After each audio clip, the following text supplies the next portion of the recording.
أعوذ بالله من الشيطان الرجيم.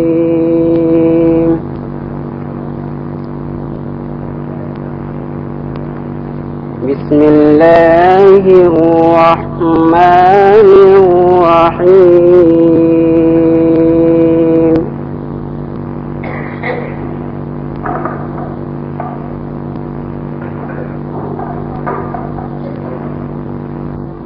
فلا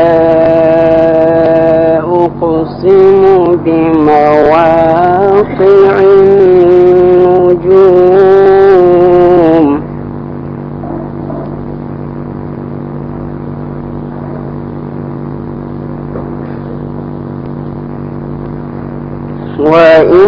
وإنه لقسم لو تعلمون عظيم.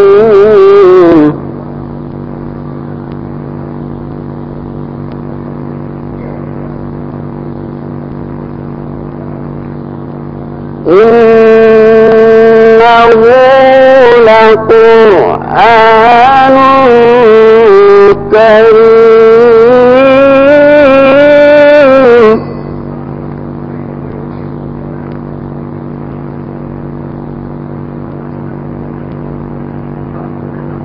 في كتاب مكنون.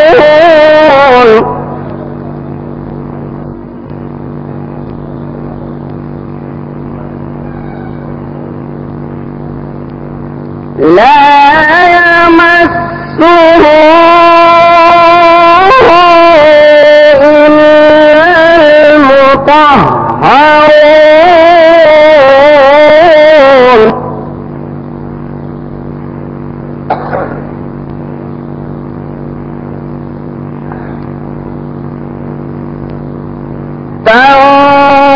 تنزيل من رب العالمين. أفبهذا الحديث أنتم مدهنون.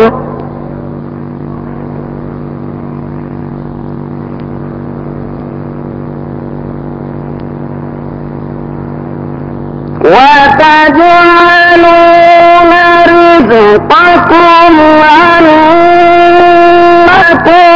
تكذبون.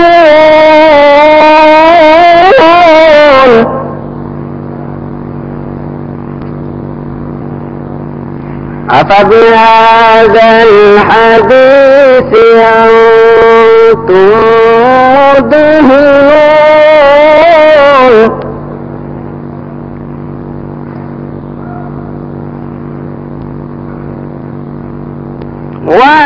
وتجعلون رزقكم أنكم تكذبون.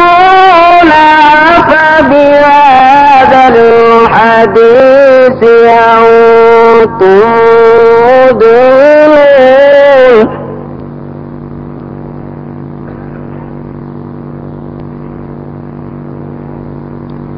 فلولا إذا بلغت الحلقوم وأنتم حينئذ تنظرون.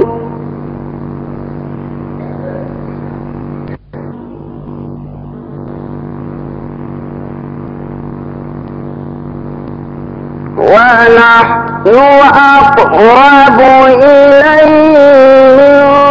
منكم ولكن لا تبصرون.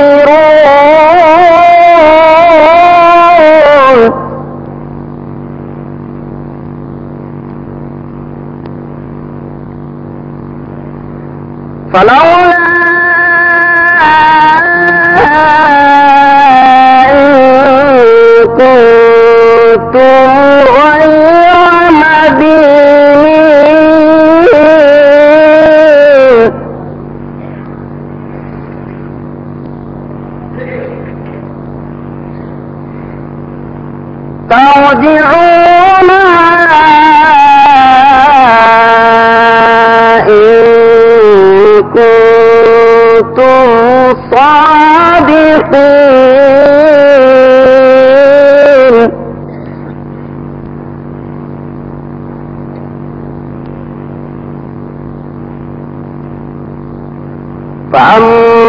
فأما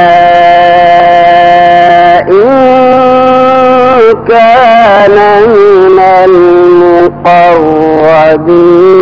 المقربين فروح وريحان وجنة نعيم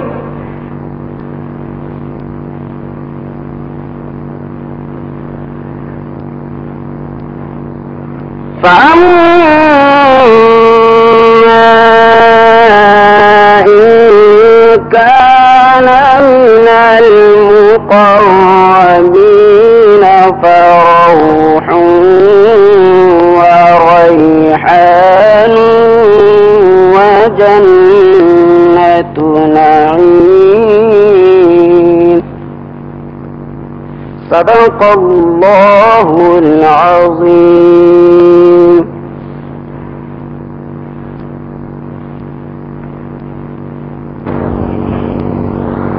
الحمد لله الحمد لله نحمده ونستعينه ونستغفره ونؤمن به ونتوكل عليه ونعوذ بالله من شرور أنفسنا ومن سيئات أعمالنا من يهده الله فلا مضل له ومن يضلله فلا هادي له ونشهد أن لا إله إلا الله وحده لا شريك له ونشهد أن سيدنا ومولانا محمدا عبده ورسوله أرسله بالحق بشيرا ونذيرا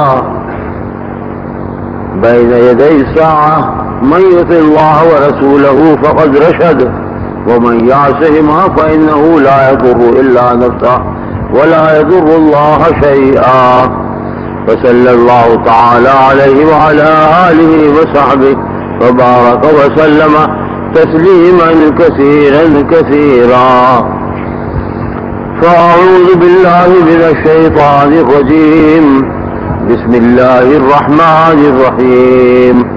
والذين جاهدوا فينا لنهدينهم سبلنا وإن الله لمع المحسنين.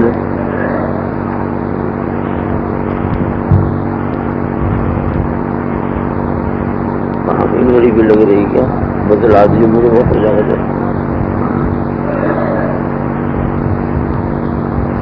میرے محترم دوست بزرگوں عزیزوں اور بھائیوں، اولاً تو میں اس میدان کا ہی آدمی نہیں ہوں بیان تقریر کا، نہ مجھے تقریر کرنی آتی ہے نہ میں تقریر کرتا ہوں، نہ کہیں موقع ہوتا ہے تقریر کرنے کا. جہاں حاضری ہوئی تھی تو وہ بھی اس بات سے نہیں ہوئی تھی کہ میں کچھ تقریر کروں گا. آ گیا تو پھر حکم ملا کہ نہیں تجھے بھی کچھ کہنا ہو تو انشاءاللہ چند باتیں عرض کروں گا. خدا کرے جو بات میں عرض کروں اللہ تبارک و تعالیٰ اس کو میرے دل کے اندر بھی اتارے اور آپ کے دل کے اندر بھی اتارے اور ہم سب کو اس پر عمل کرنے کی توفیق مرحمت فرمائے. میرے محترم دوست بزرگوں عزیزوں اور بھائیوں، انشاءاللہ مختصر سی چند باتیں عرض کروں گا. کوئی لمبی چوڑی تقریر نہیں ہوگی، بہت مختصر سی بات عرض کروں گا. اور اس وجہ سے نہیں کہ بھائی آپ حضرات کو دیر ہو جائے گی، بلکہ اس وجہ سے کہ مجھے لمبی چوڑی بات آتی ہی نہیں ہے، میں جانتا ہی نہیں زیادہ. جو لوگ علماء ہیں وہ لمبی لمبی باتیں تقریریں وغیرہ کریں گے انشاءاللہ، خدا کرے ان کے مواعظ حسنہ سے ہم سب کو فائدہ پہنچے۔ اللہ تبارک و تعالی نے جتنے انسانوں کو پیدا فرمایا ہے، چاہے وہ آج موجود ہوں یا اب سے پہلے ہوں یا آج کے بعد میں آئیں، سارے کے سارے انسانوں کو اللہ تبارک و تعالی نے محتاج اور فقیر بنایا ہے۔ فرمایا یا ایھا الناس، اے لوگوں، چاہے اس ملک کے ہوں یا کسی اور ملک کے ہوں، کسی رنگ کے ہوں، کسی نسل کے ہوں، کسی قوم کسی برادری کے ہوں، کسی پیشے کے ہوں، کچھ ہی کرتے ہوں وہ، یا ایھا الناس، اے لوگوں، آج کے ہوں یا آج کے بعد کے ہوں یا موجودہ زمانے کو، انتم الفقراء الی اللہ، تم سب کے سب محتاج ہو اور فقیر ہو اللہ کو، اور اللہ تبارک و تعالیٰ نے ہی اس انسان کو محتاج اور فقیر بنایا ہے، یعنی حاجتیں اس پر خدا ہی ڈالتے ہیں، اس کے اوپر اپنے آپ سے حاجت نہیں آتی، نہ یہ کسی کے حاجت مند بنانے سے حاجت مند ہوتا ہے، بلکہ اللہ ہی اس پر حاجت کو ڈالتے ہیں اور اللہ ہی اس کی حاجت کو پورا فرماتے ہیں۔ اگر اللہ حاجت کو پورا کرنا نہ چاہیں تو آدمی کی کوئی ضرورت پوری نہ ہو، اور اگر اللہ تبارک و تعالیٰ حاجت کو پورا کرنا چاہے تو کسی چیز کے بغیر بھی اس کی حاجت کو پورے کر دیں گے۔ خدا شفا دینا چاہیں تو دوا کے بغیر بھی شفا دے سکتے ہیں، خدا پیاس بجھانا چاہیں تو بغیر پانی کے پیاس بجھا دیں، خدا پیٹ بھرنا چاہیں تو بغیر کھانے کے پیٹ بھر دیں، اور خدا نہ چاہیں تو کھانا کھائے آدمی اور پیٹ نہ بھرے، اور پانی پیتا رہے اور پیاس نہ بجھے۔ دیکھو اللہ تبارک و تعالیٰ اگر جلانا چاہیں تو بخار کے اندر ایسا جلتا ہے آدمی کہ دور سے ہاتھ کو اس کی گرمی معلوم ہوتی ہے، بغیر آگ کے جل رہا ہے، اور نہ جلانا چاہیں تو آگ میں نہ جلائیں۔ خدا ڈبونے پر آئے تو بغیر پانی کے ڈبونے، قارون کو بغیر پانی کے زمین میں ڈبو دیا، اور نہ ڈبونا چاہیں تو پانی پر موسیٰ علیہ السلام اور صحابہ کو پانی پر اتار دیا۔ تو یہ تو اللہ کے اختیار کی بات ہے، اللہ تعالیٰ ہی حاجتوں کو انسانوں پر ڈالتے ہیں اور وہی انسانوں کی حاجت کو پورا کرتے ہیں، نہ کسی آدمی کے حاجت مند بنانے سے کوئی شخص حاجت مند ہوتا ہے، نہ کسی کی ضرورت کے پورا کرنے سے کسی کی ضرورت پوری ہوتی ہے۔ ایک آدمی کی ضرورت دوسرے آدمی سے پوری نہیں ہوگی، کیونکہ تو دونوں محتاج ہیں، محتاج سے محتاج کی کیا ضرورت پوری ہوگی؟ ضرورت کو پورا کرنے والا وہ ہے جو غنی ہے، واللہ هو الغنی الحمید، اللہ ہے جو سب کی حاجتوں کو پورا کرتے ہیں۔ ابھی وہ نعت پڑھ رہا تھا، یہ کیا کر رہا تھا پتہ نہیں، نعت تھی یا کیا تھی، باقی اس میں ایک مصرع اس نے وہ پڑھتا تھا، وہ تعز من تشاء و تذل من تشاء، تو اللہ ہی چاہے جس کو جی چاہے عزت دے دے، جس کو چاہے ذلیل کر دے، یہ تو خدا کے ہاتھ میں ہے، عزت بھی خدا کے ہاتھ میں، ذلت بھی خدا کے ہاتھ میں۔ بس میں تو یہ مختصر سی بات عرض کر کے بات ختم کر دوں گا۔ اللہ تبارک و تعالیٰ نے قرآن کریم کے اندر ایک قصہ بیان فرمایا کہ دیکھو حاجت ہم پوری کرتے ہیں اور حاجت ہم ڈالتے ہیں۔ قصہ تو اللہ نے بڑا تفصیل سے بیان فرمایا، تھوڑا سا شروع سے تھوڑا سا بیان کر دوں، پھر جو چیز بیان کرنی ہے وہ بیان کریں گے انشاءاللہ۔ فرمایا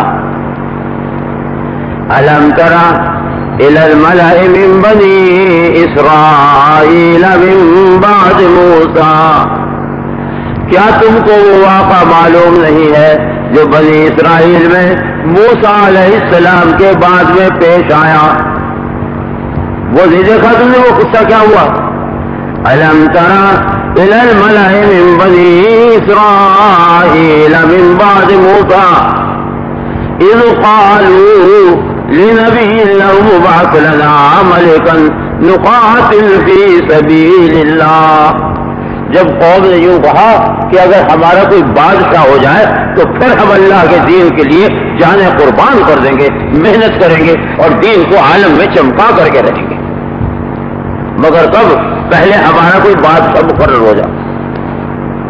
آج بھی کہتے ہیں بہت سارے لوگ یہ کہ بادشاہت ہوگی، حکومت ہوگی تو حکومت کے ذریعے سے ہم دین کو پھیلا سکیں گے. جب حکومت بھی نہیں تو دین کیسے پھیلے گا؟ آج بھی کہتے ہیں بہت سارے لوگ. تو کیا کہا انہوں نے کہ ہمارا کوئی بادشاہ ہو جائے. اب اللہ تبارک و تعالیٰ نے بات کو مختصر کر کے عرض کرتا ہوں، اللہ تبارک و تعالیٰ نے ان کا ایک بادشاہ بنا دیا. اور بادشاہ کس طریقے پر بنایا؟ بادشاہ اس طریقے پر بنایا، دیکھو بھائی بات توجہ سے سنتے رہنا تو کچھ شاید تمہاری سمجھ بھی آ جائے، ورنہ نہ مجھے کہنی آتی ہے تو مجھے سننی آتی ہے. نہ میرے پاس ایسی تقریریں ہیں جیسی تقریریں علماء کی ہوتی ہیں، تقریریں تو ہوں گی انشاءاللہ. مجھے تو ایک مختصر سی بات عرض کرنی. بادشاہ کس طرح مقرر کیا؟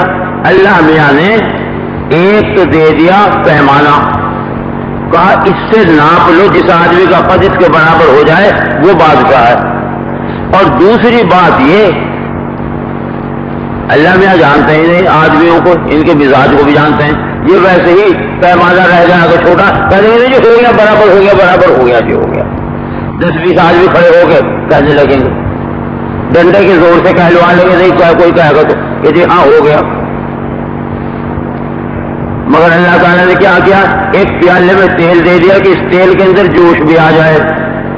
جوش آنے کا مطلب کیا؟ جوش آنے کا مطلب ایک جیسا پیالے کے تیل کے اندر کوئی چیز ڈالیں وہ چھن تلی جانے لگتی ہے، نہیں ایسے تلی جانے لگے. تو اگر وہ اس کا تلنا شروع ہو جائے گا، ایسا تیل گرم ہو جائے گا اور قد اس کا برابر ہو جائے گا تو وہی بادشاہ ہے. اب جو بڑے بڑے لوگ تھے چودھری قسم کے، میوات کے تھے تو ٹھوٹے، میوات میں ٹھوٹے ہوتے ہیں، ٹھونڈے ہو گئے. وہ مگر لوگ ہے ناپو، اب ناپنا شروع کیا، مگر پیمانے میں تو گڑبڑ کر جائیں، تیل میں جوش نہیں آتا. پیمانے کا تو یہ تھا کہ جو چھوٹا آدمی ہے وہ ذرا ایڑیاں اٹھا کے کھڑا ہو گیا، لوگ یہاں کو ہو گیا برابر. اور جو ذرا لمبا آدمی تھا وہ جھک کے کھڑا ہو گیا. تو وہ تو پیمانے میں تو کر جائیں گے گڑبڑ، مگر تیل تو ٹھنڈا ہی پڑا ہے، تیل میں تو جوش نہیں آ رہا. بس جناب وہ ناپ رہے تھے، بڑے بڑے لوگ آدمی آ رہے تھے، بھائی ہمیں بھی ناپو ہمیں بھی ناپو. اتنے میں ایک آدمی تھا، اس کا نام تھا طالوت. کیا تھا اس کا نام؟ طالوت. اب وہ طالوت جو تھا وہ ایک بیچارہ غریب آدمی تھا. وہ ایک شخص کی بکریاں چرایا کرتا تھا. بس ذرا سی بات اور کر کے بات ختم کر دیں گے ہم. وہ ایک شخص کی بکریاں چرایا کرتا تھا. شام کو جب وہ بکریاں لے کر کے آیا تو مالک نے یوں کہا کہ بکریاں کی نواؤ بھائی کتنی ہیں؟ 100 بکریاں لے گئے تھے تم صبح، اب جو گننے لگے تو ایک بکری کم. کہا ایک بکری کہاں گئی؟ اب مالک نے یہ سمجھا کہ یا تو اس نے ایک بکری کہیں چھپا دی ہے جا کر کے لے لے گا پھر، یا پھر اس کو بیچ لیا ہے، اس کے پیسے اس کے پاس ہوں گے. اس نے اٹھا کے ڈنڈا جو بجانا شروع کیا تو بتلائے ایک بکری کہاں. اور مالک نے کہا مار کے آگے تو بھوت ناچے، بتلا کہاں ہے وہ بکری. اب بکری کی سے پتا ہو بیچاری کو تو بتلائے کہاں گئی وہ بکری.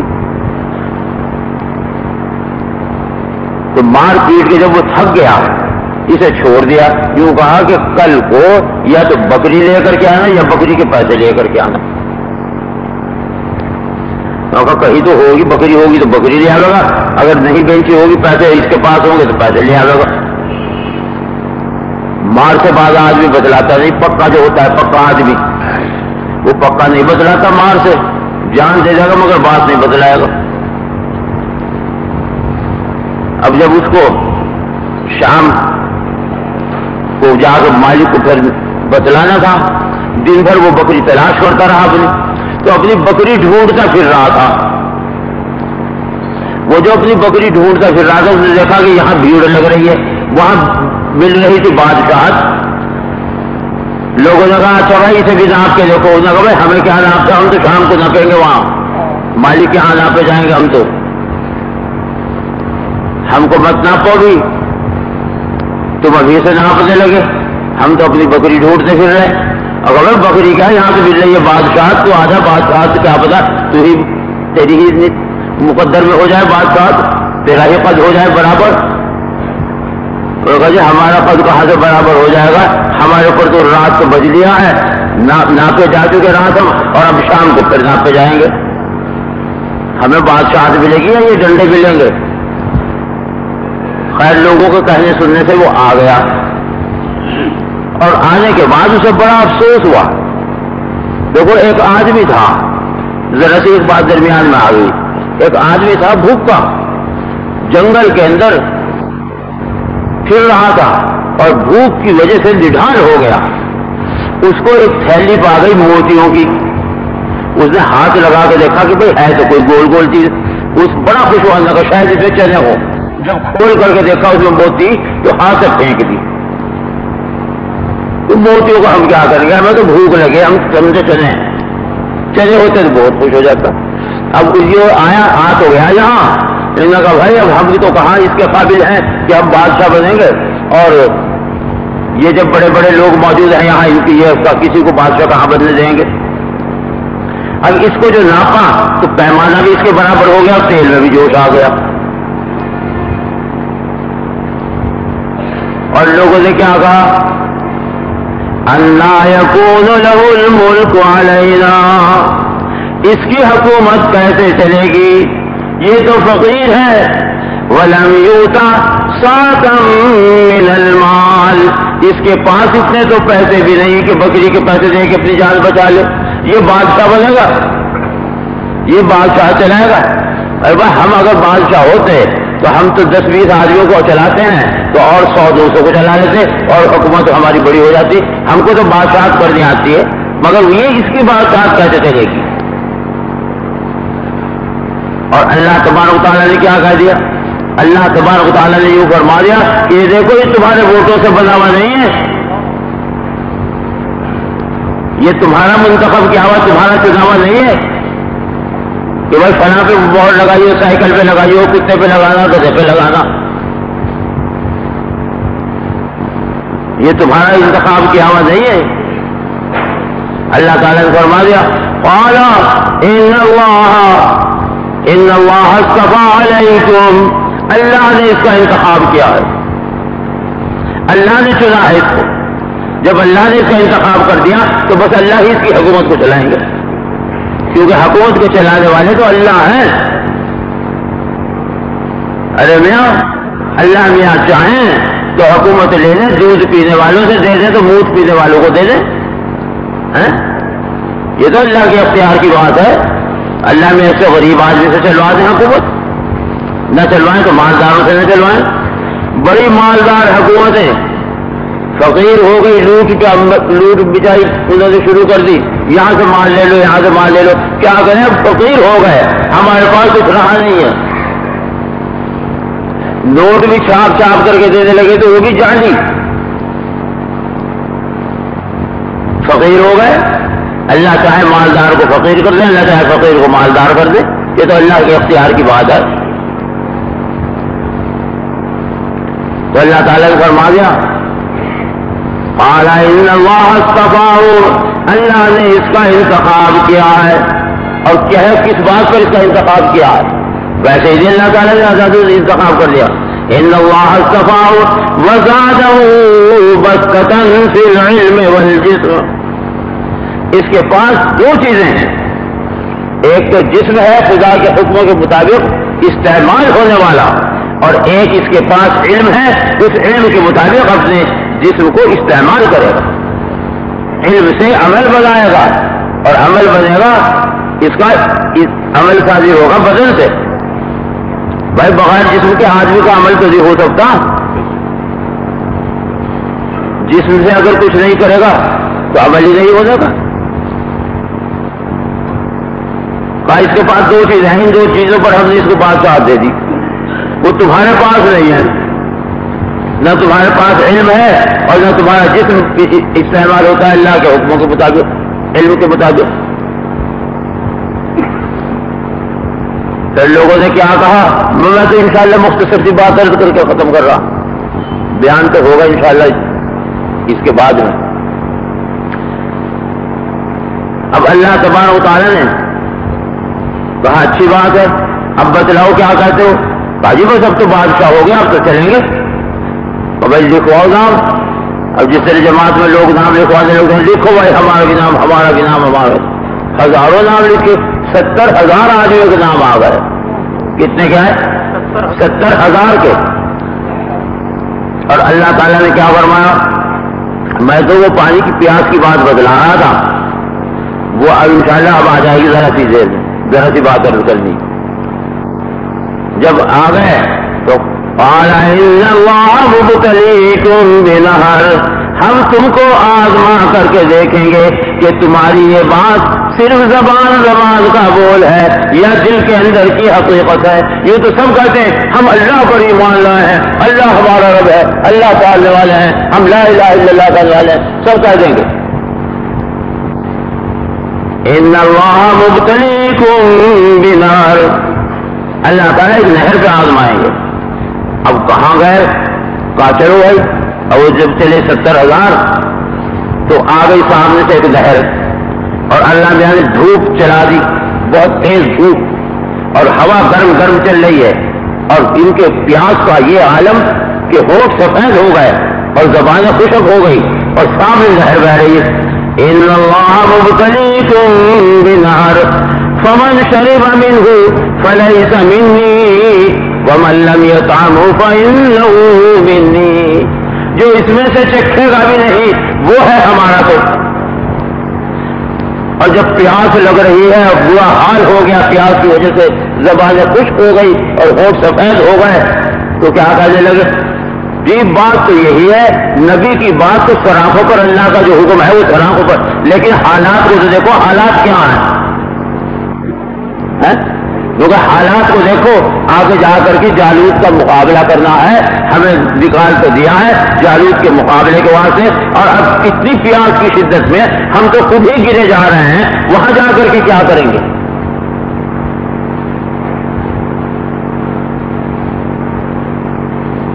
اب پیاس کی شدت جب اتنی ہوئی تو کہنے لگے نبی کی بات تو بالکل صحیح ہے، بالکل بجا ہے، اللہ میاں آزما تو رہے ہیں، لیکن ہم توبہ کر لیں گے، تھوڑا سا پانی پینے پھر توبہ کر لیں گے.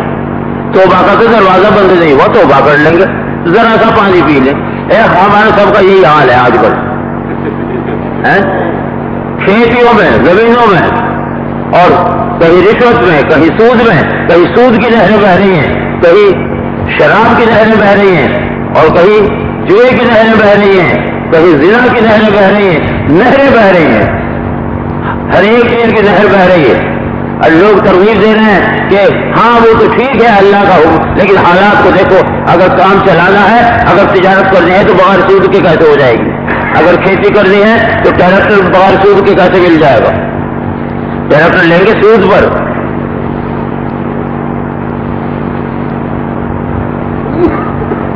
اب جب نہر آ گئی سامنے، سب لوگوں نے پانی پینا شروع کر دیا.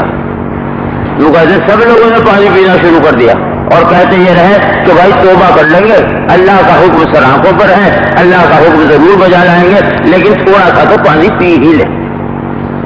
اب جب تھوڑا سا پانی پیا تو پانی پیتے گئے پیاس بڑھتی گئی، پانی پیتے گئے پیاس بڑھتی گئی. جیسے ایک دکان ہو گئی تو 2 دکان کی پیاس بڑھ گئی، 2 ہو گئی تو کارخانے کی پیاس بڑھ گئی، اور جو جتنا مال آتا گیا اور زیادہ کی پیاس اور ہوتی چلی گئی. اب پانی پینا شروع کیا، اللہ میاں نے قرآن میں قصہ دیکھو بتلایا. پانی پینا شروع کیا تو پانی پیتے گئے پیاس بڑھتی گئی. یہاں تک ہوا انہوں نے یہ کہا کہ اب ہم کیسے جا سکتے ہیں، اب تو ہم تو اٹھا بھی نہیں جاتا، کھڑے بھی نہیں ہو سکتے. پیٹ بڑھ گئے، اتنے بڑے بڑے ہو گئے، اور گھٹنوں کے بل چلنے لگے، واپس جانے لگے. جب واپس جانے لگے تو پیٹ ریت کے اندر لگا، تپتی ہوئی ریت سے پیٹ کی کھال جل گئی، اندر کا پانی نکل گیا، ریت ٹھنڈی ہو گئی اور پیاس نہیں بجھی۔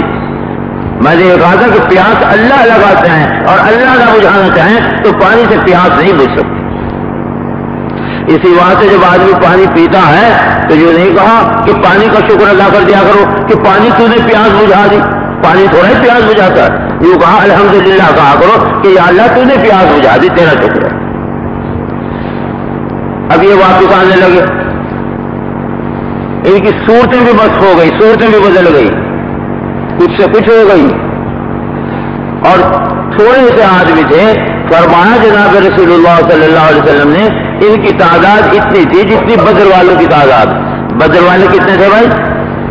313 ہی یہ رہ گئے۔ انہوں نے یہ کہا کہ ہم اللہ کا حکم نہیں توڑیں گے، چاہے جان جائے تو جائے، پیاس بجھے نہ بجھے، پیاسے مر جائیں تو مر جائیں، لیکن اللہ کے حکم کے خلاف نہیں کریں گے۔ جب اللہ نے منع کر دیا کہ پانی مت پینا تو ہم پانی نہیں پئیں گے۔ اچھا، اللہ میاں نے بھی کیا بتلایا کہ دیکھو ایک تو پانی نہ پینا، اور دوسرے یہ ہے کہ اگر کوئی آدمی مر ہی رہا ہو اور تم یہ چاہو کہ بھائی اس کا مرتے ہوئے حلق ذرا تر ہو تو ایک چلو میں پانی لا کے اس کے حلق میں ٹپکا دیو۔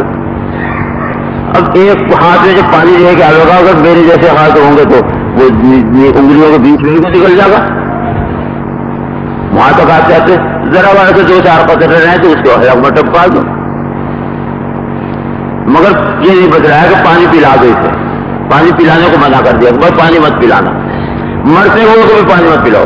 یہ جو 313 تھے انہوں نے پانی نہیں پیا، انہوں نے یہ کہا کہ ہم اللہ کے حکم کے خلاف نہیں کریں گے، چاہے مر جائیں، پیاس کی شدت میں چاہے مر جائیں، مگر خدا کا حکم نہیں توڑیں گے۔ اور جنہوں نے کہا تھا کہ حالات کو دیکھو، وہ سارے کے سارے پانی پی پی کر کے وہی تباہ و برباد ہو گئے، مر گئے وہی۔ اب جناب مجھے تو بات تھوڑی سی عرض کر دی تھی، اس سے بھی ختم۔ جو لوگ تھے جنہوں نے پانی نہیں پیا تھا وہ چلے آگے، اور اللہ تبارک تعالیٰ نے بجائے گرم ہوا کے ٹھنڈی ہوا چلا دی، گرم ہوا کے بجائے ٹھنڈی ہوا چلا دی، اور دھوپ کے بجائے بادل لے آئے، اور ہلکی ہلکی پھوار برسا دی، اور موسم کو تبدیل کر دیا، اور ایسا تبدیل کر دیا کہ ان کی پیاس بغیر پانی کے اللہ نے بجھا دی، کیونکہ پیاس کے بجھانے والے اللہ ہیں، بغیر پانی کے پیاس بجھا دی۔ اور اللہ تبارک تعالیٰ نے یہ بتلا دیا کہ جب حالات کے خلاف آدمی حالات کی کو دیکھتے ہوئے کہ حالات کچھ اور بتلا رہے ہیں، اللہ کے حکم کو مانتا ہے تو اللہ تبارک تعالیٰ زمین سے لے کر کے آسمان تک کا نظام تبدیل فرما دیتے ہیں۔ بدل گیا سارا نظام،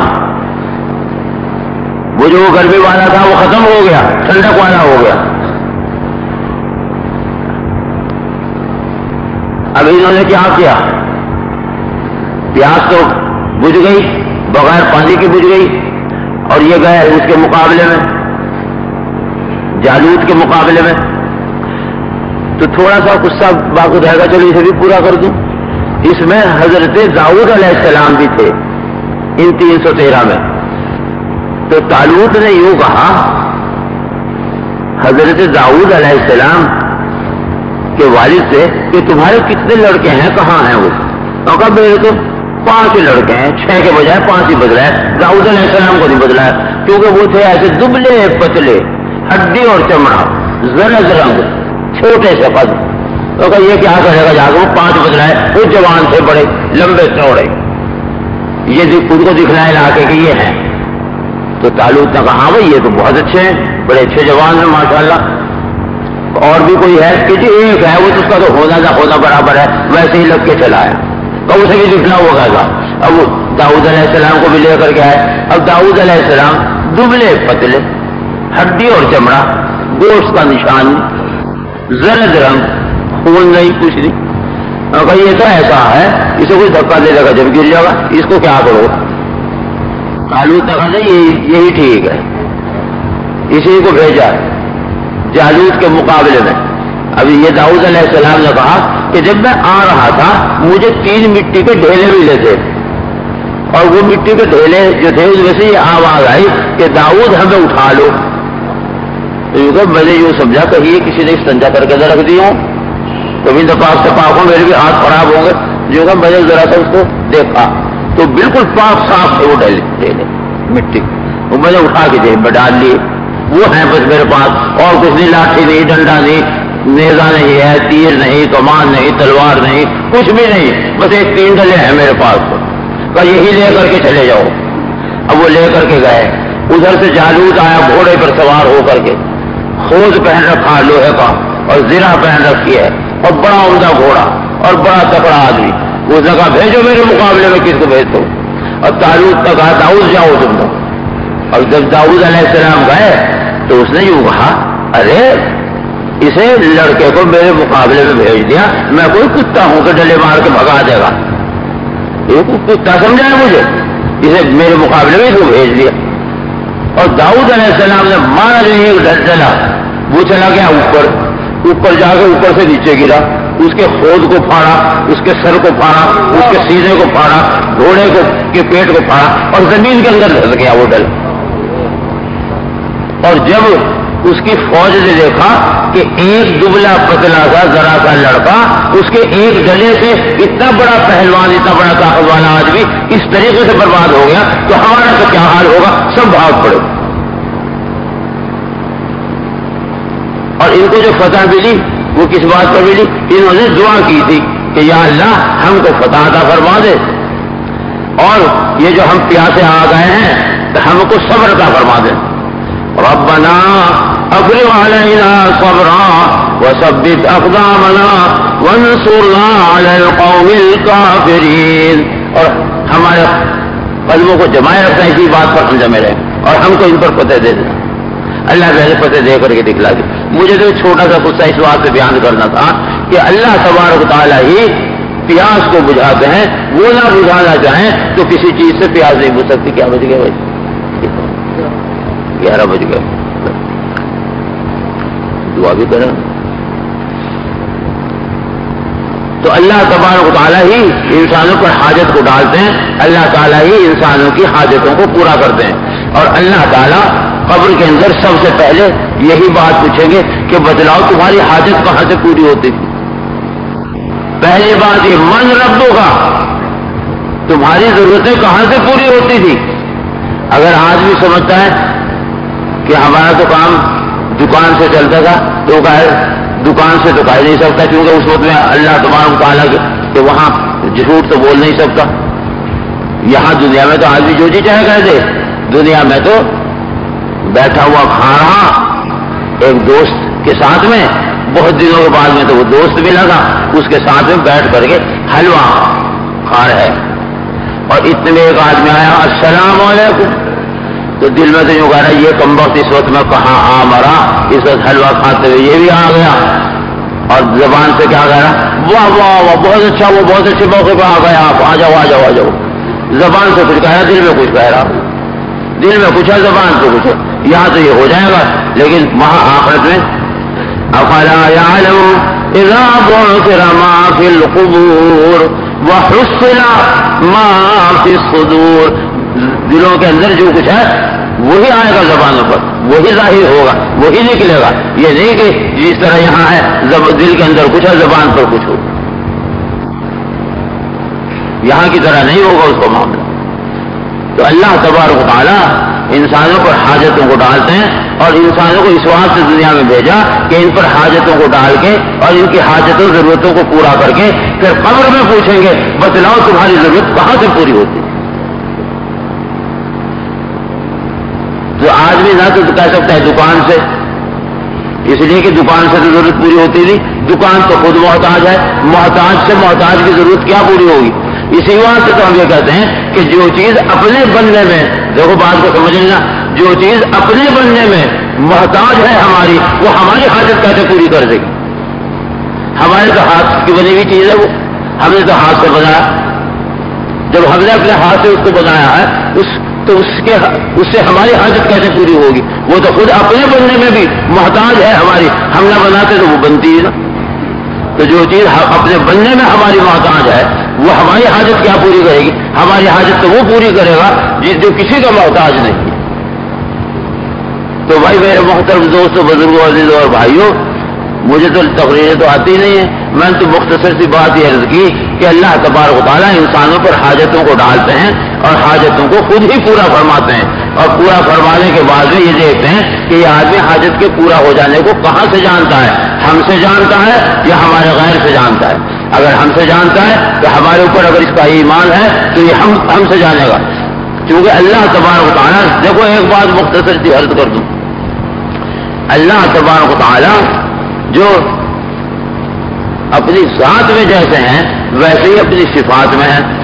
اگر ایمان ہمارا اللہ کے اوپر ہے اور ہم اللہ کو مانتے ہیں تو اللہ کو ماننے کا مطلب یہ ہے کہ اس کی ذات کو بھی مانا جائے اور اس کی ذات میں اس کی صفات کو بھی مانا جائے۔ یہ نہیں کہ اس صفات کے واسطے جیسے دوسرے لوگوں نے بھائی یہ تو ہے سونے چاندی کا، اس کے ذریعے سے دیں گے تو اللہ ہی مگر اس کے ذریعے سے دیں گے، یہ ہے سونے چاندی والا، اور یہ رزق والا ہے، یہ بارش والا ہے، یہ فلاں چیز والا ہے، فلاں چیز والا۔ اس کی صفات کو اس کے غیر میں مانتے ہیں، ان کی شکلیں بنا دی کہ یہ اس کے غیر کی شکلیں ہیں، یہ ہیں ہم کو ہماری حاجت کے پورا کرنے والی۔ مومن آدمی یوں کہتا ہے کہ اللہ ہی کے اندر ساری صفات ہیں، وہی رزق دیتا ہے، وہی عزت دیتا ہے، وہی ذلت دیتا ہے، ہر چیز اس کے ہاتھ میں ہے۔ وَإِن مِّن شَيْءٍ إِلَّا عِندَنَا خَزَائِنُهُ وَمَا نُنَزِّلُهُ إِلَّا بِقَدَرٍ مَّعْلُومٍ۔ ہر چیز اس کے ہاتھ میں ہے، عزت اس کے ہاتھ میں، ذلت اس کے ہاتھ میں۔ وہ پروردگار وَتُعِزُّ مَن تَشَاءُ وَتُذِلُّ مَن تَشَاءُ، اللہ جس کو جی چاہے عزت دے دے، جس کو چاہے جی چاہے ذلیل کر دے، یہ تو ہے کہ اسی کے ہاتھ میں۔ وہ عزت دینے میں کسی کا محتاج نہیں اور وہ ذلیل کرنے میں بھی کسی کا محتاج نہیں۔ عزت بھی اس کے ہاتھ میں اور ذلت بھی اس کے ہاتھ میں، ہر چیز اس کے ہاتھ میں ہے۔ وہ جس کو جی چاہے جو کچھ جی چاہے دے سکتا ہے۔ جب وہ ہر چیز اس کے ہاتھ میں ہے تو اسی سے مانگی جائے، جس کے ہاتھ میں سب کچھ ہے اسی سے مانگا جائے۔ اس سے مانگیں گے، اس نے مانگنے کا طریقہ بتلایا ہے، اس طریقے پر مانگیں گے۔ مختصر سی دعا کریں گے، یہ اللہ سے مانگنا ہے، اس کے بعد میں انشاءاللہ جلسہ چلتا رہے گا۔ دیکھو نماز کے اندر بھی تو درمیان میں بھی دعا آ جاتی ہے، درمیان میں بھی دعا آ جاتی ہے، تو یہ جلسے کے درمیان کی دعا ہے، مختصر سی دعا کر لو اور اس کے بعد میں آپ کو سلام کر کے چلا جاؤں گا اور انشاءاللہ بیان ہوگا۔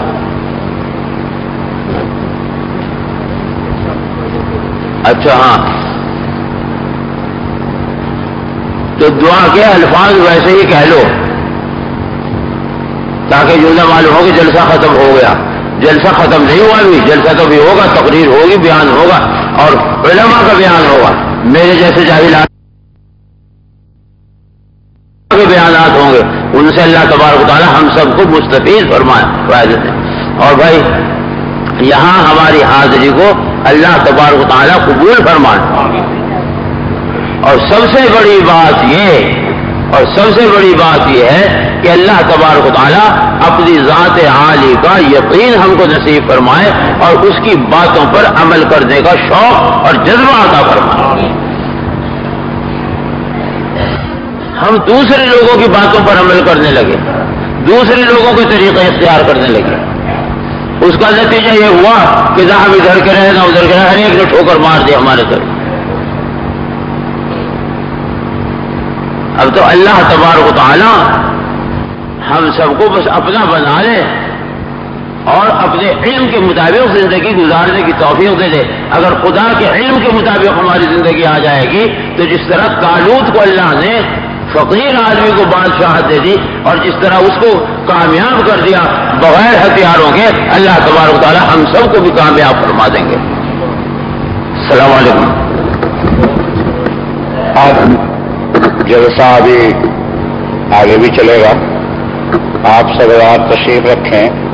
ہمارے محمد حسین صاحب جو حضرت کے خلیفہ ہیں وہ تشریف لائیں گے اور اپنے مواعظ حسنہ سے آپ سب کو مستفیض فرمائیں گے۔ واقعی قابل تعریف ہیں، بلاغت جھومتی ہے جن کے انداز تکلم پر، لب اعجاز پر جن کے فصاحت ناز کرتی ہے۔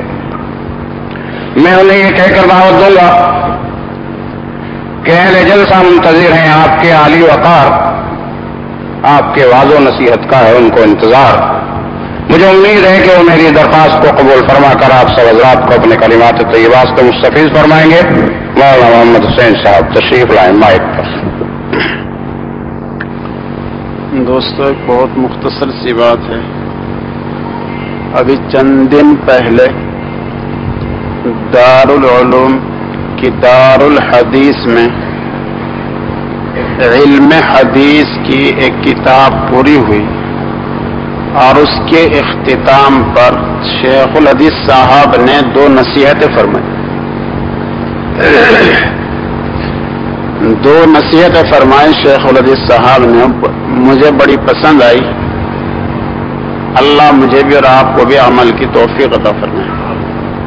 فرمایا بھائی آج تم عالم بن رہے ہو، ایک تو خاص نصیحت آپ حضرات کو ہے اور دوسری نصیحت دنیا کے سارے مسلمانوں کے لیے۔ پہلی نصیحت جو خاص پڑھے لکھوں کے لیے ہے، علماء، ائمہ، معلمین، متعلمین سے خاص طور پر ہے، وہ تو نصیحت یہ ہے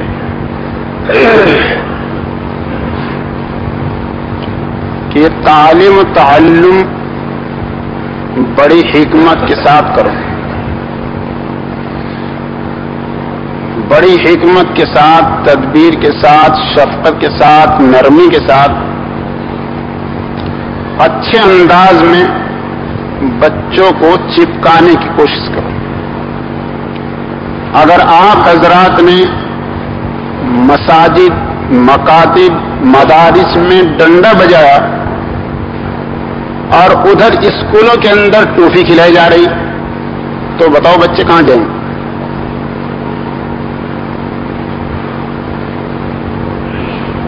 ان حالات کے پیش نظر بڑی حکمت کے ساتھ، بڑی شفقت کے ساتھ، بڑی مہربانی کے ساتھ، بہت نرم بن کر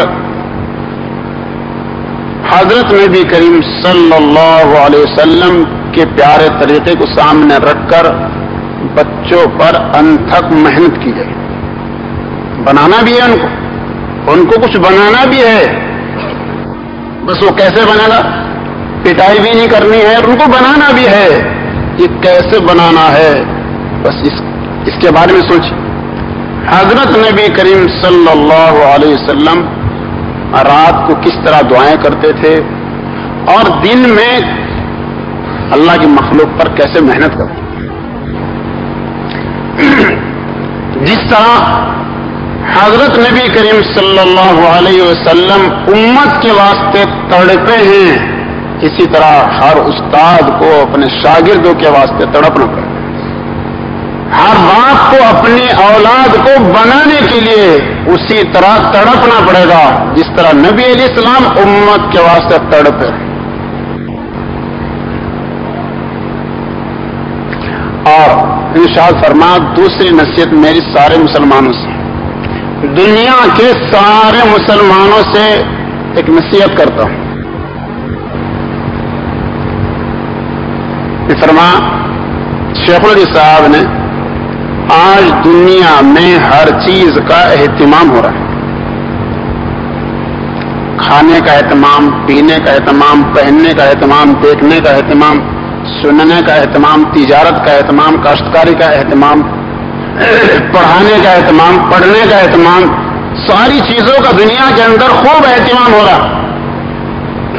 مکان بنانے کا اہتمام، دکان بنانے کا اہتمام، تجارت بڑھانے کا اہتمام، ملازمت کا اہتمام، کیسی کیسی جد و جہد اور کیسی کیسی محنتیں اور کیسے کیسے پاپڑ بیلے جا رہے ہیں۔ ہر آدمی جو جس لائن میں گھسا ہوا وہ جانتا ہے کہ کتنے اہتمام کرنا پڑتا ہے، مگر یہ فرما آج دنیا میں ایک چیز کا اہتمام نہیں، ہر چیز کا اہتمام ہو رہا ہے اس دنیا میں، مگر ایک چیز کا اہتمام نہیں۔ وہ کیا؟ فرمایا وہ ہے گناہوں سے بچنے کا اہتمام. گناہوں سے بچنے کا اہتمام نہیں ہو رہا. جس لائن میں آپ اندر گھس کر دیکھیں گے کس قدر اس میں نمبر 2 کے کام ہو رہے ہیں، کس قدر اس میں خیانتیں ہو رہی ہیں، اور جو ظاہری چیز ہے وہ تو عام ہے. حرام دیکھتے دیکھتے سو رہے ہیں، حرام دیکھتے دیکھتے اٹھ رہے ہیں. گھروں کے اندر گھس رہے ہیں تو وہاں حرام دیکھ رہے ہیں، سڑکوں پر آ رہے ہیں تو وہاں حرام دیکھ رہے ہیں، اور سننے میں کانوں کے اندر وہی چیزیں جا رہی ہیں جو ناجائز ہیں. اور جیسا بھی مولانا نے فرمایا کہ بھائی بس چاروں طرف بہت ساری نہریں بہ رہی ہیں اور اس نہروں کے بہاؤ کے ساتھ بہتے جا رہے ہیں.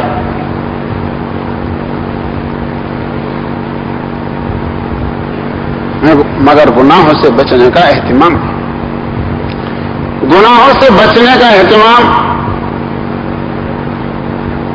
حضرت مولانا ابرار الحق صاحب دامت برکاتہم نے ارشاد فرمایا 3 کام کرو.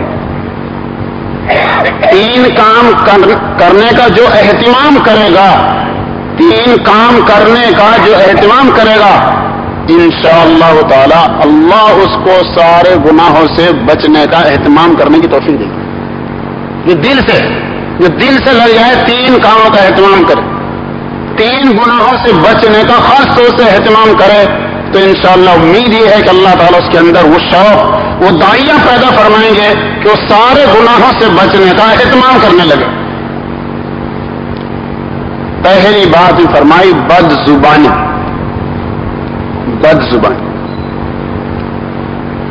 زبان سے جتنے نامناسب الفاظ، گستاخی والے کلمات، گناہ والی باتیں، بس ان سب سے اپنی زبان کو پاک کر. 2-4 گالیاں تو محبت میں سنا دے، احساس سے ختم ہو جائے کہ میں گالی دے رہا ہوں.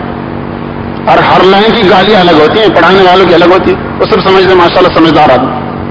سب کی گالیاں الگ الگ ہیں، ائمہ کی الگ ہیں، معلمین کے الگ ہیں، متعلمین کے الگ ہیں، گاؤں والوں کے الگ ہیں، شہر والوں کے الگ ہیں. ہر آدمی سمجھتا ہے، جانتا ماشاءاللہ سب پڑھے لکھے حضرات ہیں. جس کو گالی کہتے ہیں ماں کی اور دھی کے، اس کو سبھی سمجھتے ہیں. اور جو گالی ہر لائن کے ہر آدمی سمجھتا ہے. 2-4 گالی تو ہر لائن کا آدمی سمجھتا ہے، وہ 2-4 گالی تو محبت میں سنا دے. اس کو یہ احساس نہیں کہ میں اپنی زبان سے گالی دے.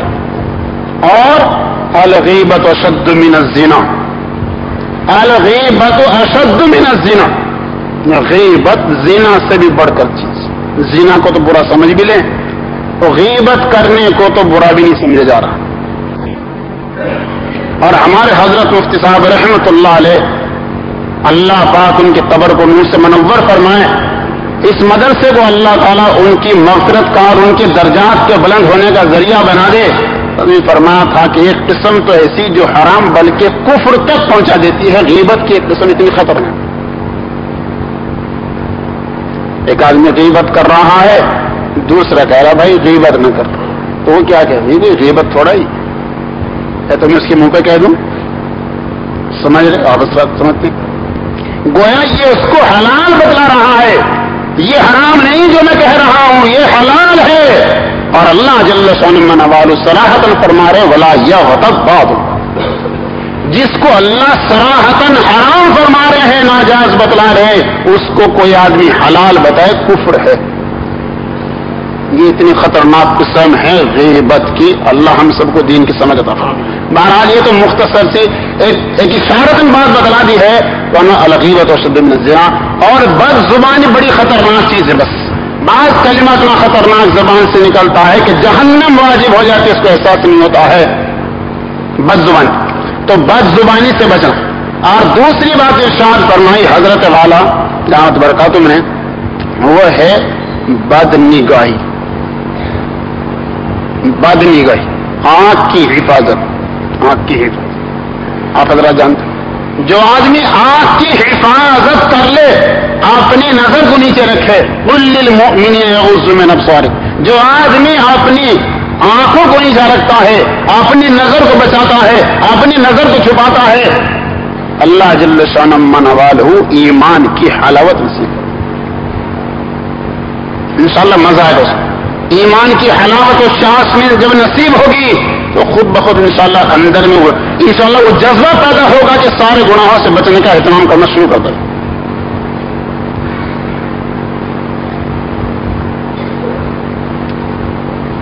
ابو عبداللہ بن جلا ایک جگہ کھڑے ہوئے ایک بے ریش لڑکے کو دیکھ رہے تھے جو عیسائی کا تھا. تو حضرت ابو عبداللہ بلخی رحمت اللہ علیہ تشریف لے آئے. فرمایا تم یہاں کیا کر رہے ہو؟ تو کہنے لگے کہ کیا خیال ہے تمہارا، اللہ اس کو جہنم میں ڈالے گا؟ بد نظری کر رہا ہے، چوری و سینہ زوری. حضرت نے فرمایا تجھ کو اس کی سزا ملے گی، اگرچہ کچھ مدت کے بعد ہو. اب عبداللہ کا خود کہنا ہے کچھ دنوں کے بعد میں نابینا ہو،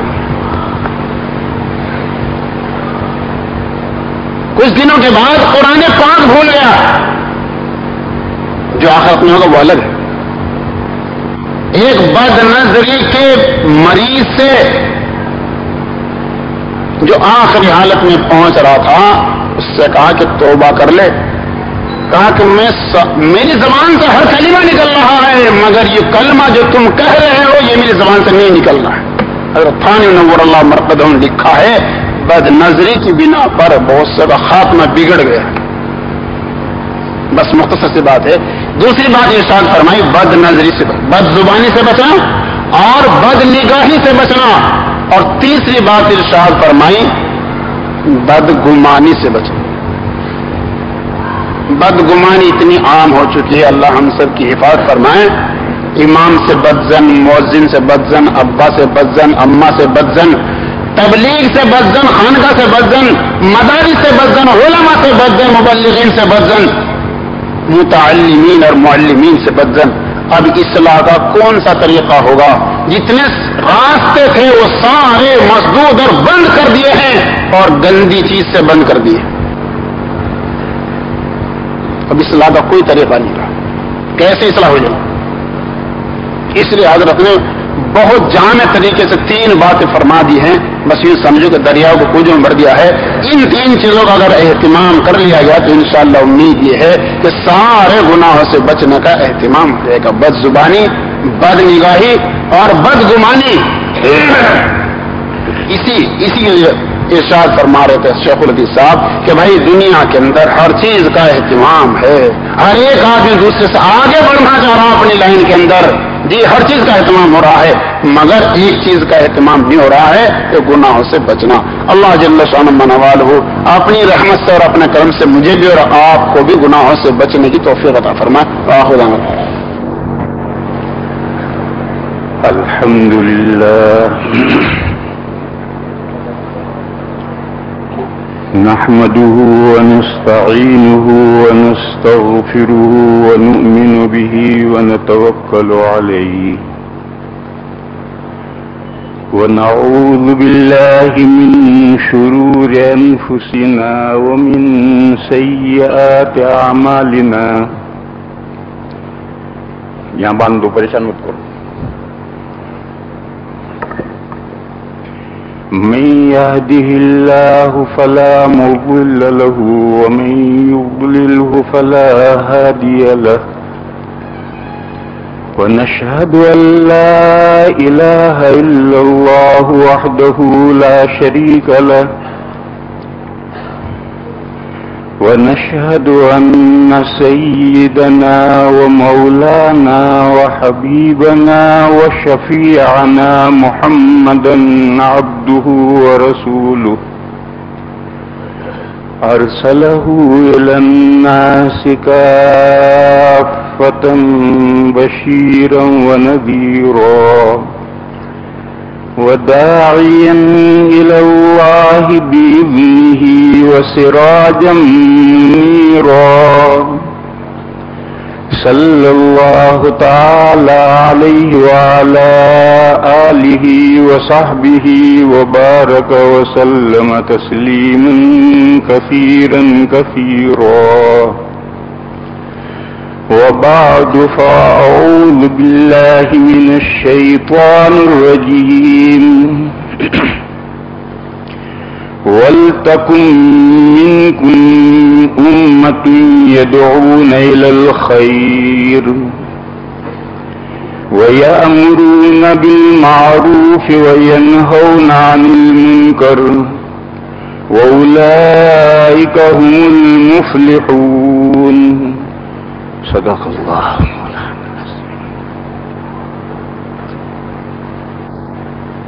حضرات علماء کرام اور برادران اسلام،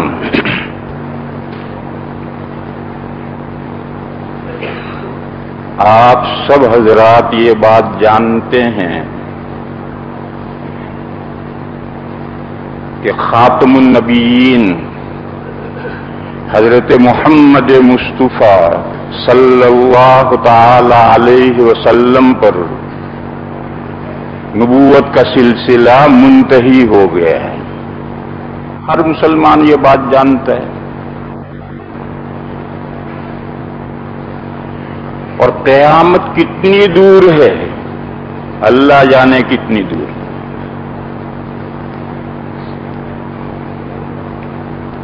خود نبی پاک صلی اللہ تعالی علیہ وسلم سے حضرت جبرائیل نے انسان بن کر وہ آئے تھے اور تمام صحابہ کے بیچ میں نظر آئے تھے، اور صحابہ کے بیچ میں ایک انسان کی طرح سے آ کر بیٹھے تھے، اور نبی پاک صلی اللہ تعالی علیہ وسلم سے انہوں نے چند سوالات کیے ہیں جس میں پورے دین کا خلاصہ اور نچوڑ نکال لیا ہے حضور نے. سوال کرنے والا بعض مرتبہ سوال اتنا شاندار کرتا ہے کہ جواب دینے والے کے لیے مزہ آ جاتا ہے، اور سوال بے دنگا ہو تو جواب کیا دے. اس لیے حضرت ابن عباس رضی اللہ تعالی عنہما کا ارشاد ہے اور مشکات میں وہ روایت ہے. حضرت ابن عباس نے فرمایا کہ حسن السؤال نصف العلم، شاندار سوال کرنا یہ آدھے علم کی دلیل ہے. مسئلہ آدھا جانتا ہو تو شاندار سوال کر سکتا ہے، اور اگر کوئی شخص سارا ہی مسئلہ جانتا ہے اور وہ سوال کرے، وہ تو سوال کیا کرے گا، وہ تو کانٹے کی بات پکڑے گا. جو سارا ہی مسئلہ جانتا ہے وہ تو کانٹے کی بات پکڑے گا. چنانچہ حضرت جبرائیل علیہ السلام انسانوں کی شکل میں انسان بن کر آئے اور صحابہ کا مجمع چیرتے ہوئے حضور کے قریب میں آئے اور انہوں نے چند سوال کیے. تو حضرت جبرائیل تو ساری بات جانتے ہیں، وہ تو سارا دین ہی اللہ کے پاس سے حضور کے پاس لائیں، لہذا وہ جو بات سوال کریں گے وہ سوال تو اس کی اہمیت ہوگی. چنانچہ انہوں نے سوال کیے ہیں مل اسلام، اسلام کیا ہے، مل ایمان، ایمان کیا ہے، مل احسان، احسان کیا ہے. حضور نے سب کے جوابات دیے ہیں اور آخر میں حضور نے لوگوں کو بتلایا کہ یہ جو صاحب آئے اور گئے یہ حضرت جبرائیل تھے. جاء لیعلمکم دینکم، وہ اس لیے آئے تھے کہ ایسے سوال کریں کہ ان کے بہت جامع معنی جواب ہو جائیں اور وہ جواب تم یاد کر کے سارا دین محفوظ کر دو. انہوں نے تو کانٹے کے سوال کیے تھے، جس کے جواب حضور نے دیے اس میں سارے دین کا نچوڑ اور خلاصہ آ گیا ہے. انہوں نے ایک سوال کیا تھا متی الساعہ، قیامت کب آئے گی. حضور نے فرمایا کہ اس معاملے میں جتنا آپ جانتے ہیں اس سے زیادہ میں نہیں جانتا. المسئول عنہا بعالم من السائل، سائل جو کچھ جانتا ہے کیا جانتا ہے کہ قیامت بالیقین آنی، کب آنی ہے سائل کو پتا نہیں. حضور نے فرمایا میں اتنا ہی جانتا ہوں کہ قیامت بالیقین آنی ہے اور آنن فانن آنی ہے، آپ جھپکتے ہوئے آنی ہے. کب آنی ہے مجھے نہیں معلوم. تو جب آقائے نامدار تاجدار مدینہ سید الاولین والآخرین جو فرماتے اوتیت علم الاولین والآخرین، مجھے اگلوں کا اور پچھلوں کا سارا علم دیا گیا ہے، وہ نہیں جانتے تو ایرے غیرے نتھو خیرے کتابیں شائع کرتے رہتے ہیں، خبریں دیتے ہیں کہ 20ویں صدی میں قیامت آ جائے گی، 21ویں صدی میں آ جائے گی اور 25ویں صدی میں آئے گی. یہ حضور سے بڑے عالم ہو گئے، ان کو کیسے پتہ چل گیا؟ اس لیے میرے بھائیوں قیامت کب آنی ہے اس کا کچھ پتہ نہیں ہے. اور حضور پاک صلی اللہ تعالی علیہ وسلم نے ایک بات بیان کی ہے، وہ بات بھی اتنی دقیق ہے کہ اسے کوئی حل نہیں کر سکتا، بہت مشکل ہے اسے حل کرنا. ایک تقریر میں حضور پاک صلی اللہ تعالی علیہ وسلم نے فرمایا کہ بعثت انا والساعۃ کہاتین. یوں حضور نے اشارہ کیا، فرمایا کہ جیسے یہ 2 انگلیاں ہیں اس طرح سے میں اور قیامت بھیجے گئے ہیں. بعثت انا والساعۃ کہاتین. اب اس کہاتین کا کیا مطلب سمجھیں؟ بہت مشکل ہے، اس مسئلے کو کوئی حل ہی نہیں کر سکتا. کیوں؟ اس کے 2 مطلب ہو سکتے ہیں. ایک مطلب تو ہو سکتا ہے کہ یہ کوئی بھی ایک قیامت ہے اور ایک میں ہوں اور دونوں ایک دوسرے سے ملے ہوئے ہیں. ہم دونوں ملے ہوئے آئے ہیں، یعنی میرے اور قیامت کے بیچ میں کسی نبی کا فصل نہیں ہے. میں آخری پیغمبر ہوں، میرے بعد کوئی قیامت تک کوئی نبی تشریف لانے والے نہیں. اگر یہ مطلب ہے، اور ظاہر یہی ہے، محدثین کرام عام طور پر اس حدیث شریف کا یہ مطلب بیان کرتے ہیں، اور یہ مطلب اگر ہے تو پھر تو کچھ بھی پتہ نہیں چلا کہ حضور اور قیامت کے درمیان میں فاصلہ کتنا ہے، اس کا کچھ پتہ نہیں چلا. حدیث شریف کو تو یہ بتانا ہے کہ میرے اور قیامت کے درمیان میں کسی نبی کا فصل نہیں ہے. حضور ہی کی نبوت قیامت تک چلے گی. تو زمانے سے بحث ہی نہیں، فاصلے سے بحث ہی نہیں، فاصلے کی طرف کوئی اشارہ ہی نہیں، تو کیسے فاصلہ متعین کرے گا کوئی؟ اور اگر یہ مطلب ہے کہ یہ جو بڑی انگلی ہے یہ میں ہوں، اور چھوٹی انگلی ہے وہ قیامت ہے، وہ میرے پیچھے آ رہی ہے، میں اتنا آگے آیا ہوں اور قیامت اتنے پیچھے آ رہی ہے، یہ بھی ایک مطلب بیان کیا گیا ہے. لیکن یہ مطلب اگر بھی لیں تو بڑا مشکل ہے اس کو سمجھنا، اس لیے کہ پھر اس میں ڈاٹا بنانا پڑے گا. اس کی 2 لکیریں بنانی پڑتی ہیں، ایک ہری لکیر ایک لال لکیر. لال لکیر خرچہ بتائے گی، ہری لکیر آمدنی بتائے گی. تو آمدنی آگے گئی یا خرچہ آگے گیا، ایسا ہر سال کی 2 لکیریں بنتی ہیں، وہ ڈاٹا کہلاتا ہے. اب یہ جو ڈاٹے ہوتے ہیں ان کی تو پیمائش مختلف ہوتی ہے. جیسے آپ میرٹھ کا ایک ضلع کا نقشہ بنائیں، ایک یو پی کا نقشہ بنائیں، یعنی یہ جغرافیل نقشہ، یہ میپ میرٹھ کا بنائیں، یو پی کا بنائیں، انڈیا کا بنائیں اور پوری ورلڈ کا بنائیں، تو سب کا نقشہ تو یکساں ہوگا. اب ایک جگہ سے دوسری جگہ کا فاصلہ جو ناپا جائے گا وہ میرٹھ کے نقشے میں اور طرح ناپا جائے گا، یو پی کے نقشے میں اور طرح کا ناپا جائے گا، انڈیا کے نقشے میں اور طرح ناپا جائے گا، اور ورلڈ کے نقشے میں اور طرح ناپا جائے گا. اگر 1 سینٹی میٹر برابر ہے 50 کلومیٹر کے میرٹھ کے نقشے میں، تو اس 1 سینٹی میٹر کا 10واں حصہ برابر 50 کلومیٹر کے ہو جائے گا یو پی میں، اور ہندوستان کے نقشے میں تو آئے گا ہی نہیں، کیونکہ کہاں اس سے چھوٹا کیسے لکھو گے، اور ورلڈ کے نقشے میں تو سوال ہی نہیں پیدا ہوتا ہے. تو ناپنے کے ڈیٹے کے ناپنے کے قاعدے ہیں، اور جہاں ڈاٹا بنا ہوا ہوگا تو نیچے لکھا ہوگا کہ 1 سینٹی میٹر کا مطلب 10,000 روپے، 1 سینٹی میٹر کا مطلب 1,00,000 روپے، ایسا لکھا ہوا ہوگا. تو اب یہ جو 2 ڈاٹے بنے ہیں، یہ جو پہلا ڈاٹا ہے اور دوسرا ڈاٹا ہے، ان کو ناپیں کون سے ضابطے سے؟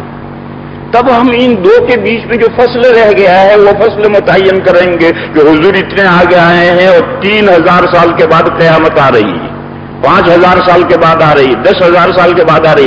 یہاں سے لے کر یہاں تک کا فاصلہ کتنا ہے، یہ ڈاٹا ناپنے کا اصول بتاؤ تو وہ متعین ہو سکتا ہے، اور ڈاٹا ناپنے کا اصول نہیں بتایا حضور نے. اس لیے یہ جو بڑی انگلی اور چھوٹی انگلی جو پیچھے ہے، ان میں جو تفاوت ہے یہ 1,000 سال کا بھی ہو سکتا ہے، اور 5,000 سال کا بھی ہو سکتا ہے، 10,000 سال کا بھی ہو سکتا ہے، اور 1,00,000 سال کا بھی ہو سکتا ہے. اس لیے یہ حدیث اگر یہ مطلب لیتے ہو تو ابھی کچھ پتہ نہیں قیامت کب آنی. اس لیے میرے بھائیوں قیامت تو معلوم نہیں کب آنی، ہو سکتا ہے کل سرخوں کا جے، اور ہو سکتا ہے ابھی کروڑ سال باقی ہوں قیامت آنے میں، 1 کروڑ سال باقی ہوں، یہ بھی احتمال ہے، ہو سکتا ہے کل سے پھونک دیا جائے۔ اس لیے ایسی صورت میں جبکہ نبی پاک صلی اللہ تعالی علیہ وسلم اپنا آخری دین لے کر دنیا میں تشریف لے آئے تو اب آگے نبی تو آنا نہیں، اب 2 کام ضروری ہیں۔ ایک کام آسمان سے جو ہدایتیں نازل ہوتی ہیں، جو وحی نازل ہوتی ہیں، وہ قیامت تک بے حال ہی محفوظ رہیں تو نبی کی ضرورت نہیں۔ بارش ہوئی، ہمارا کھیت خوب سینچا ہوا ہے، اب اگلی بارش کی کیا ضرورت ہے؟ ہمارا کھیت پیاسا ہوگا جبھی تو اگلی بارش کی ضرورت ہے، اور ہمارا کھیت سینچا ہوا ہے تو اگلی بارش کی کوئی ضرورت ہی نہیں، بلکہ ایسی صورت میں اگلی بارش ہو جائے تو کھیت کا نقصان ہو جاتا ہے۔ لہذا ایک تو اس کی ضرورت ہے کہ نبی پاک صلی اللہ تعالی علیہ وسلم کے ذریعے اللہ جل شانہ و عما نوالہ نے جو انسانوں کی ہدایت کے لیے روشنی بھیجی ہے، وہ روشنی تا قیامت بے حالی برقرار رہے۔ معلوم نہیں کیوں لوگوں کو قیامت کا بڑی بے تابی سے انتظار ہے، پتہ نہیں کیا بات ہے، اتنا بے تابی سے انتظار کرتے کب قیامت آئے گی، کیا دجال نکلا نہیں نکلا، مہدی آئے نہیں آئے، بے تابی سے بڑا انتظار ہے۔ اور یہ کچھ انسان کی فطرت ہے، یہ کچھ انسان کی فطرت ہے۔ خود نبی پاک صلی اللہ تعالی علیہ وسلم کے زمانے میں حضور جمعہ کی تقریر فرما رہے تھے، خطبہ دے رہے تھے، اس خطبے میں قیامت کا ذکر ہے تو ایک اعرابی نے، ایک بدوی نے مجمع میں سے کھڑے ہو کر سوال کیا نبی پاک صلی اللہ تعالی علیہ وسلم سے، متی الساعہ، قیامت کب آئے گی؟ اس کا مطلب یہ کہ جب حضور موجود تھے دنیا میں تب سوال کرنے والا موجود ہے، معلوم ہے انسانوں کی فطرت میں یہ بات ہے۔ جب حضرت جبرائیل نے یہ سوال کیا تھا تو حضور نے یہ جواب نہیں دیا تھا، ان کو دوسرا جواب دیا۔ یہ صاحب جو پوچھ رہے ہیں، دیکھو حضرت جبرائیل نے بھی یہی سوال کیا تھا، متی الساعہ، ان کو جواب دیا تھا کہ جتنا آپ جانتے ہیں اتنا میں جانتا ہوں، کیونکہ حضور جان رہے تھے کہ یہ جبرائیل ہے۔ صحابہ تو ناواقف تھے کہ یہ صاحب آ کر جو پوچھ رہے ہیں کون ہے، اللہ جانے کون ہے، لیکن حضور جان رہے تھے کہ یہ جبریل ہیں، لہذا حضور نے ان کو تو جواب یہ دیا کہ اس بارے میں جتنا آپ جانتے ہیں اتنا ہی میں جانتا ہوں، اس سے زیادہ میں نہیں جانتا۔ مگر یہ جو اعرابی نے سوال کیا متی الساعہ اور کھڑے ہو کر سوال کیا جمعہ کے خطبے کے درمیان میں، تو حضور نے ان کو دوسرا جواب دیا۔ حضور نے فرمایا، ما عادت لہا، تو نے قیامت کے لیے کیا تیاری کر رکھی؟ تیرے لیے وہاں کچھ پلاؤ تیار ہے؟ جو بے تابی سے قیامت کو پوچھ رہا ہے تو گویا سمجھتا ہے گیا اور فوراً قورمہ اور پلاؤ مجھے مل گئی، ایسے کچھ تو نے تیاری کر رکھی قیامت کے لیے؟ ما عادت لہا، قیامت کے لیے کیا تیاری تو نے کی؟ وہ بڑا سمجھدار آدمی تھا، بہت ہی سمجھدار، دیہاتی تھا مگر بہت سمجھدار آدمی تھا۔ اس نے فوراً جواب دیا کہ یا رسول اللہ، ما عادت لہا کبیرہ صلاۃ ولا صیام ولکنی احب اللہ ورسولہ۔ اس نے کہا یا رسول اللہ، میرے پاس میں کچھ زیادہ نمازیں نہیں، میرے پاس کچھ زیادہ روزے نہیں، مگر مجھے اللہ سے اور اللہ کے رسول سے محبت ہے۔ حضور خوش ہو گئے اس کے جواب پر، اور اس دن حضور نے فرمایا تھا کہ المرء مع من احب، قیامت میں آدمی اس کے ساتھ ہوگا جس سے اسے محبت ہے۔ شیطان سے محبت ہے، شیطان کے ساتھ ہوگا، برے لوگوں کے ساتھ محبت ہے، برے لوگوں کے ساتھ ہوگا، اللہ اور اللہ کے رسول سے محبت ہے، اللہ اور اللہ کے رسول کے ساتھ ہوگا، نیک لوگوں سے محبت ہے، نیک لوگوں کے ساتھ ہوگا۔ اس دن حضور نے یہ ارشاد فرمایا ہے، اور اتنا قیمتی ارشاد فرمایا ہے کہ ساری کائنات ایک پلے میں رکھو اور حضور کا یہ ارشاد ایک پلے میں رکھو، کائنات اس ارشاد کے برابر نہیں ہو سکتی ہے۔ المرء مع من احب، آدمی قیامت کے دن اس شخص کے ساتھ ہوگا جس سے اسے تعلق اور محبت۔ بہت حضور کی ان کے جواب سے حضور کی خوشی کی دلیل ہے کہ حضور اس کے جواب پر اس نے واقعی جواب شاندار دیا ہے. تو میں تو یہ کہہ رہا تھا کہ یہ قیامت کا بےتابی سے انتظار یہ گویا انسان کی فطرت میں، اس لیے آج بھی لوگ بڑے بےتابی سے انتظار کرتے ہیں کہ قیامت کب آئے گی. میرے بھائیوں، حضور نے جو پوچھا تھا ما عددت لہا، تم نے قیامت کے لیے کیا تیاری کر رکھی ہے؟ قیامت تو بہرحال آنی ہے. تم نے گاڑی میں بیٹھنے کا ٹکٹ بھی لیا ہے یا نہیں لیا؟ جیب میں دیکھو. اور اگر تم نے جیب میں ٹکٹ ہی نہیں لیا، گاڑی کا انتظار کر رہے ہو تو سگنل ہوا ہے نہیں ہوا، گاڑی آ رہی ہے یا نہیں آ رہی، تم نے ٹکٹ تو لیا نہیں. اور تم نے ٹکٹ لیا ہے تو اطمینان سے بیٹھو، بہرحال گاڑی آ رہی ہے. تو اپنے ٹکٹ کا جائزہ لو کہ تم نے قیامت کے لیے ٹکٹ لیا بھی یا نہیں لیا، کوئی تیاری کی بھی نہیں کی. اگر تیاری تمہارے پاس مکمل ہے تو چاہے جلدی آئے چاہے دیر سے آئے تمہارا کوئی نقصان نہیں. اور اگر تمہارے جیب میں ٹکٹ ہی نہیں ہے تو جلدی آئے گی تو بھی تمہارا کباڑا ہے، دیر سے آئے گی تو بھی تمہارا نقصان ہے. اس لیے اصل جو سوچنے کی بات ہے وہ یہ سوچنے کی بات ہے. تو میں عرض یہ کر رہا تھا کہ دو چیزیں ضروری ہیں، ایک تو لائٹ موجود ہو، دوسرا اس لائٹ کا بٹن دبانے والا موجود ہو. اللہ تعالی ہدایتیں ڈائریکٹ نہیں بھیجتے. دیکھو ہوائیں ڈائریکٹ چلتی ہیں، بارشیں ڈائریکٹ برستی ہیں، روشنی سیدھی آتی ہے. تو ہدایت کی روشنی سیدھی کیوں نہیں آتی؟ سورج کی روشنی آ گئی، ہدایت کی روشنی آ گئی، سیدھی کیوں نہیں آتی؟ نبیوں کے واسطے سے ہدایتیں کیوں آتی ہیں؟ ہدایتیں ہمیشہ نبیوں کے واسطے سے آتی ہیں. اس واسطے کی کیا ضرورت ہے؟ اس واسطے کی ضرورت ہے کہ اس کو بٹن دبانا ہے. یہ بٹن انبیاء دباتے ہیں. لہذا دو چیزیں ہیں، ایک تو ہدایت ہے جو نور ہے، اور ایک اس نور کو پھیلانے کے لیے محنتیں ہیں.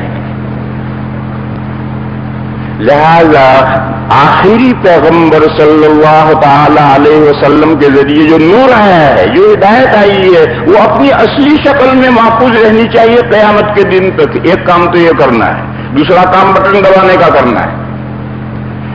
یہ کام اللہ نے انسانوں کے ذمے نہیں چھوڑا. نور کو قیامت تک محفوظ رکھنے کا کام اللہ نے انسانوں کے حوالے نہیں کیا. یہ بہت مشکل کام ہے، بہت مشکل کام ہے.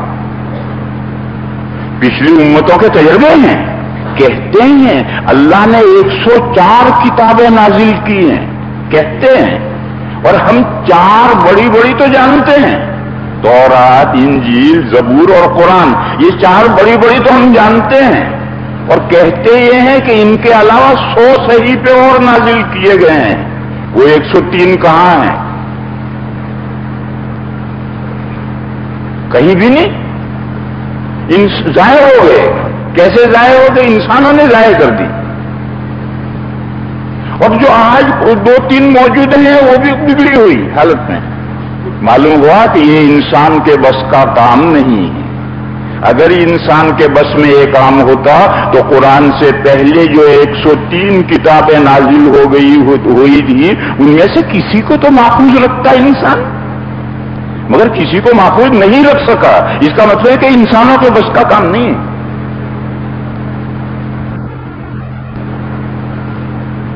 تھوڑی سی ذمہ داری اللہ نے بنی اسرائیل کو سونپی تھی کہ اپنی کتاب کی حفاظت کرو.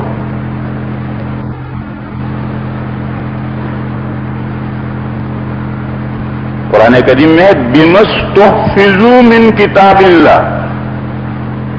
آج جو 3 کتابیں محفوظ ہیں یہ تینوں بنی اسرائیل کی ہیں.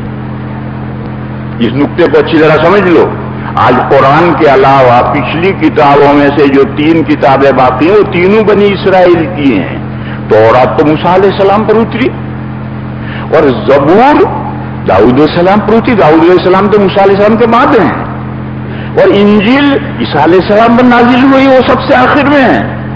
تو آج جو 3 کتابیں ہیں وہ بنی اسرائیل کی کتابیں ہیں، اور اللہ تعالی نے صرف ان بنی اسرائیل کو ذمہ دار بنایا تھا کہ اپنی کتاب کی حفاظت کرو. قرآن میں ہے بِمَسْتُحْفِظُوا مِنْ کتاب اللہ وَكَانُوا عَلَيْهِ شُهَدَاءَ. مگر بنی اسرائیل نہیں کر سکے. آج تینوں موجود ہیں. اب کوئی سوچے کہ جب 104 کتابیں تھی تو 100 کتابیں کون سی ہیں؟ ان کے تو ہم نام بھی نہیں جانتے. وہ اللہ کی 100 کتابیں، ان کے تو ہم نام بھی نہیں جانتے وہ کیا کتابیں تھی، وہ اس کا کچھ اتا پتا نہیں رہا. اور یہ 3 کتابیں کیوں محفوظ رہ گئی بگڑی ہوئی؟ یہ 3 محرف شدہ محفوظ کیوں رہ گئی؟ اللہ نے ان کو ذمہ دار بنایا تھا کہ اپنی کتاب کی حفاظت کرو، مگر حفاظت نہیں کر سکے. خود انہوں نے ہی ہیر پھیر کر دیا، بے نام کو نہیں کیا. بنی اسرائیل کی کتابیں ایسی گمنام ہو جائے کہ گوشے گمنامی میں چلے جائیں، ان کا نام ہی کوئی نہ جانتا. ایسا تو نہیں ہوا، مگر ان کو اصلی حالت میں باقی بھی نہیں رکھ سکے. تو ان پچھلا یہ تجربہ ہے کہ جن کو ذمہ داری نہیں سونپی تھی وہ تو اللہ کی کتاب کو انہوں نے بالکل لیا، ضائع کر دیا. ایسا ضائع کر دیا کہ آج کوئی نام بھی نہیں جانتا. اور جن کو ذمہ داری سونپی گئی تھی وہ بھی اپنی کتاب کو محفوظ نہیں رکھ سکے. دشمنوں نے ان کو نہیں بگاڑا، خود انہوں نے بگاڑا. یحرفون الکلم عن مواضعہ، یحرفون الکلم من بعد مواضعہ، خود ہی انہوں نے بگاڑا. لہذا جب آخری پیغمبر تشریف لائے تو یہ کام اللہ نے اپنے ذمے لے لیے. اور جسے رکھے اللہ اسے کون چکھے؟ انا نحن نزلنا الذکر وانا لہ لحافظون.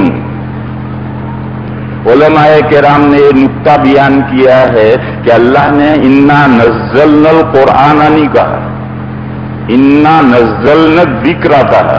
الذکر لفظ القرآن سے عام ہے اور سارے دین کی حفاظت اللہ کی ذمہ داری میں. حدیثوں میں لوگوں نے گڑبڑ شروع کی تو اللہ نے ایسے رجال پیدا کیے کہ انہوں نے حدیث پانی کا پانی دودھ کا دودھ الگ کر دیے اور ایسے بند باندھ دیے کہ حدیثوں میں کوئی گڑبڑ نہیں کر سکتا. قرآن کریم نازل کیا تو ایسے حفاظ کرام کھڑے کر دیے کہ رمضان آتا ہے تو مسجدیں ڈھونڈتے ڈھونڈتے تھک جاتے ہیں، قرآن سنانے کے لیے مسجد نہیں ملتی. اتنے حافظ اللہ کے کرم سے ہو گئے کہ مسجدیں ناکافی ہو گئی، ان کو قرآن سنانے کے لیے مسجدیں نہیں ملتی، 2 3 3 4 4. اور یہاں نہیں، یورپ اور امریکہ میں چلے جاؤ.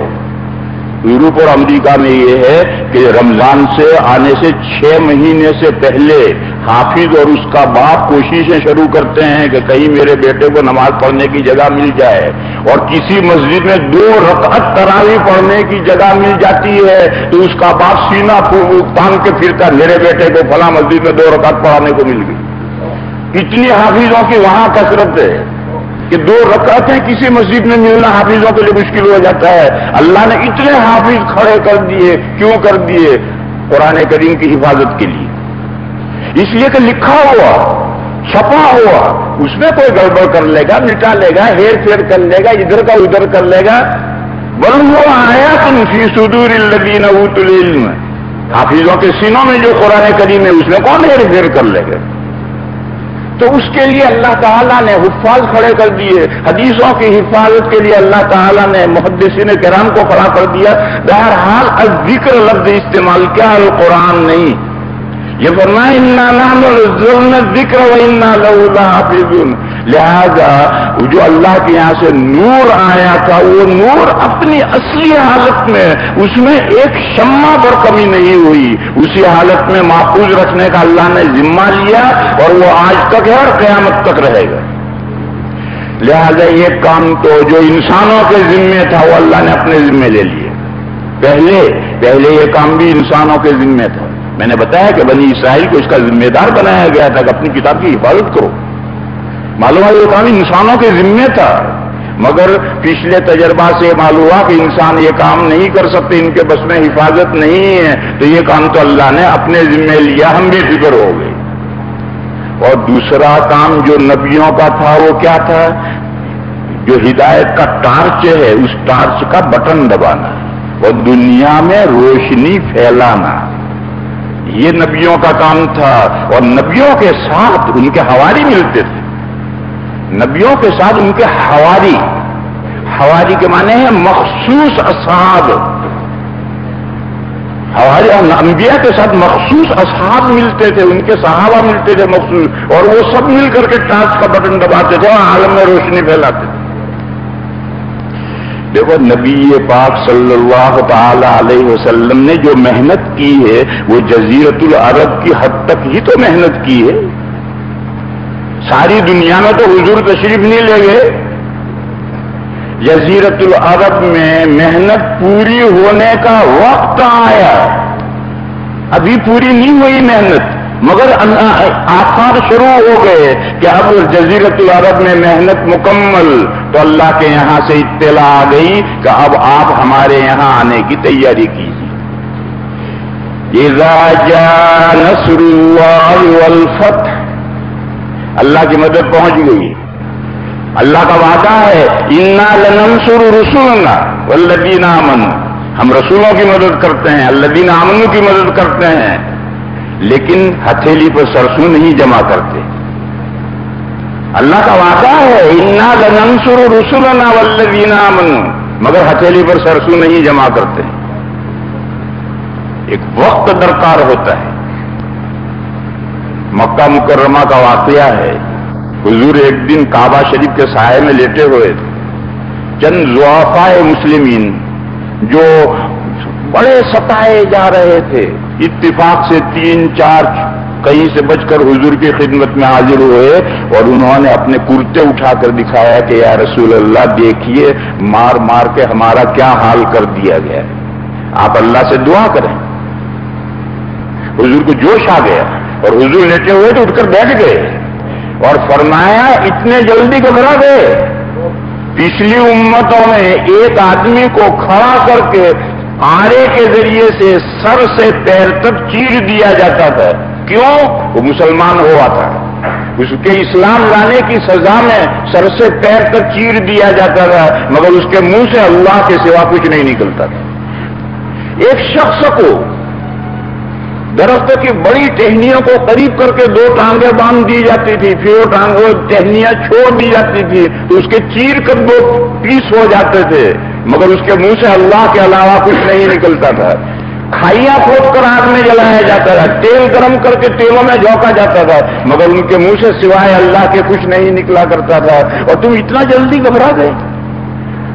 یہاں تک تو تمہیں سزائیں نہیں ہوئی، تم میں سے کسی کو آنے سے چیر دیا گیا ہو، کسی کے پیر چیر دیے گئے ہو، کسی کو کھائے میں ڈال دیا گیا ہو، کسی کے تیل کے کڑاؤ میں جھونک دیا گیا ہو. یہ نوبت تو بھی نہیں آئی. پچھلے امتیوں پر تو یہ نوبتیں آ چکی ہیں، مگر وہ نہیں گھبرائے، ان کے منہ سے سوائے اللہ کے کچھ نہیں نکلا. پھر ان دو کا خلاصہ ایک عقیدہ ہے. من قال لا الہ الا اللہ دخل الجنہ، جس نے لا الہ الا اللہ کہا وہ جنت میں پہنچ گیا. یہ ان 2 عقیدوں کا خلاصہ ایک عقیدہ ہے. لیکن ایک بات سنو، جو ایک ربڑ ہے 1 انچ کا، میں 2 کہارے پکڑ کے اسے کھینچا، یہ اتنا لمبا ہو گیا نہیں ہو گیا. اب میں اس کو آہستہ آہستہ ڈھیلا کر رہا ہوں اور سمٹ رہا ہے اور پھر 1 انچ کا ہو گیا. وہ جو اتنا 1 فٹ کا بن گیا تھا وہ 1 فٹ کا بنا ہوا اس 1 انچ میں ہے یا غائب ہو گیا؟ جب وہ 1 فٹ کا ربڑ چھوڑنے سے 1 انچ کا بن گیا تو وہ جو 1 فٹ تھا ربڑ وہ اس کے اندر ہے یا غائب ہو گیا؟ ہے. تو سارے عقائد کا خلاصہ 7 نکلے، وہ سارے عقائد 7 میں ہیں. پھر ان 7 کا خلاصہ 3 نکلے تو وہ 7 کے 7 ان 3 میں ہیں. پھر ان 3 کا خلاصہ 2 نکلا تو وہ سارے کے سارے 2 میں ہیں. اور جب ان سب کا خلاصہ لا الہ الا اللہ نکلا تو سارے عقائد لا الہ الا اللہ میں ہیں. سارے عقائد. من قال لا الہ الا اللہ کا کیا مطلب ہے کہ جس نے لا الہ الا اللہ کا جنت میں دے؟ اس کا مطلب یہ کہ وہ سارے اسلام کے عقائد اس میں ہیں، کیونکہ وہ ربڑ کو چھوٹا کرتے کرتے اتنا کر دیا گیا ہے اور وہ سارے پھیلے ہوئے عقائد اس کے اندر سمٹتے گئے، گھستے چلے گئے.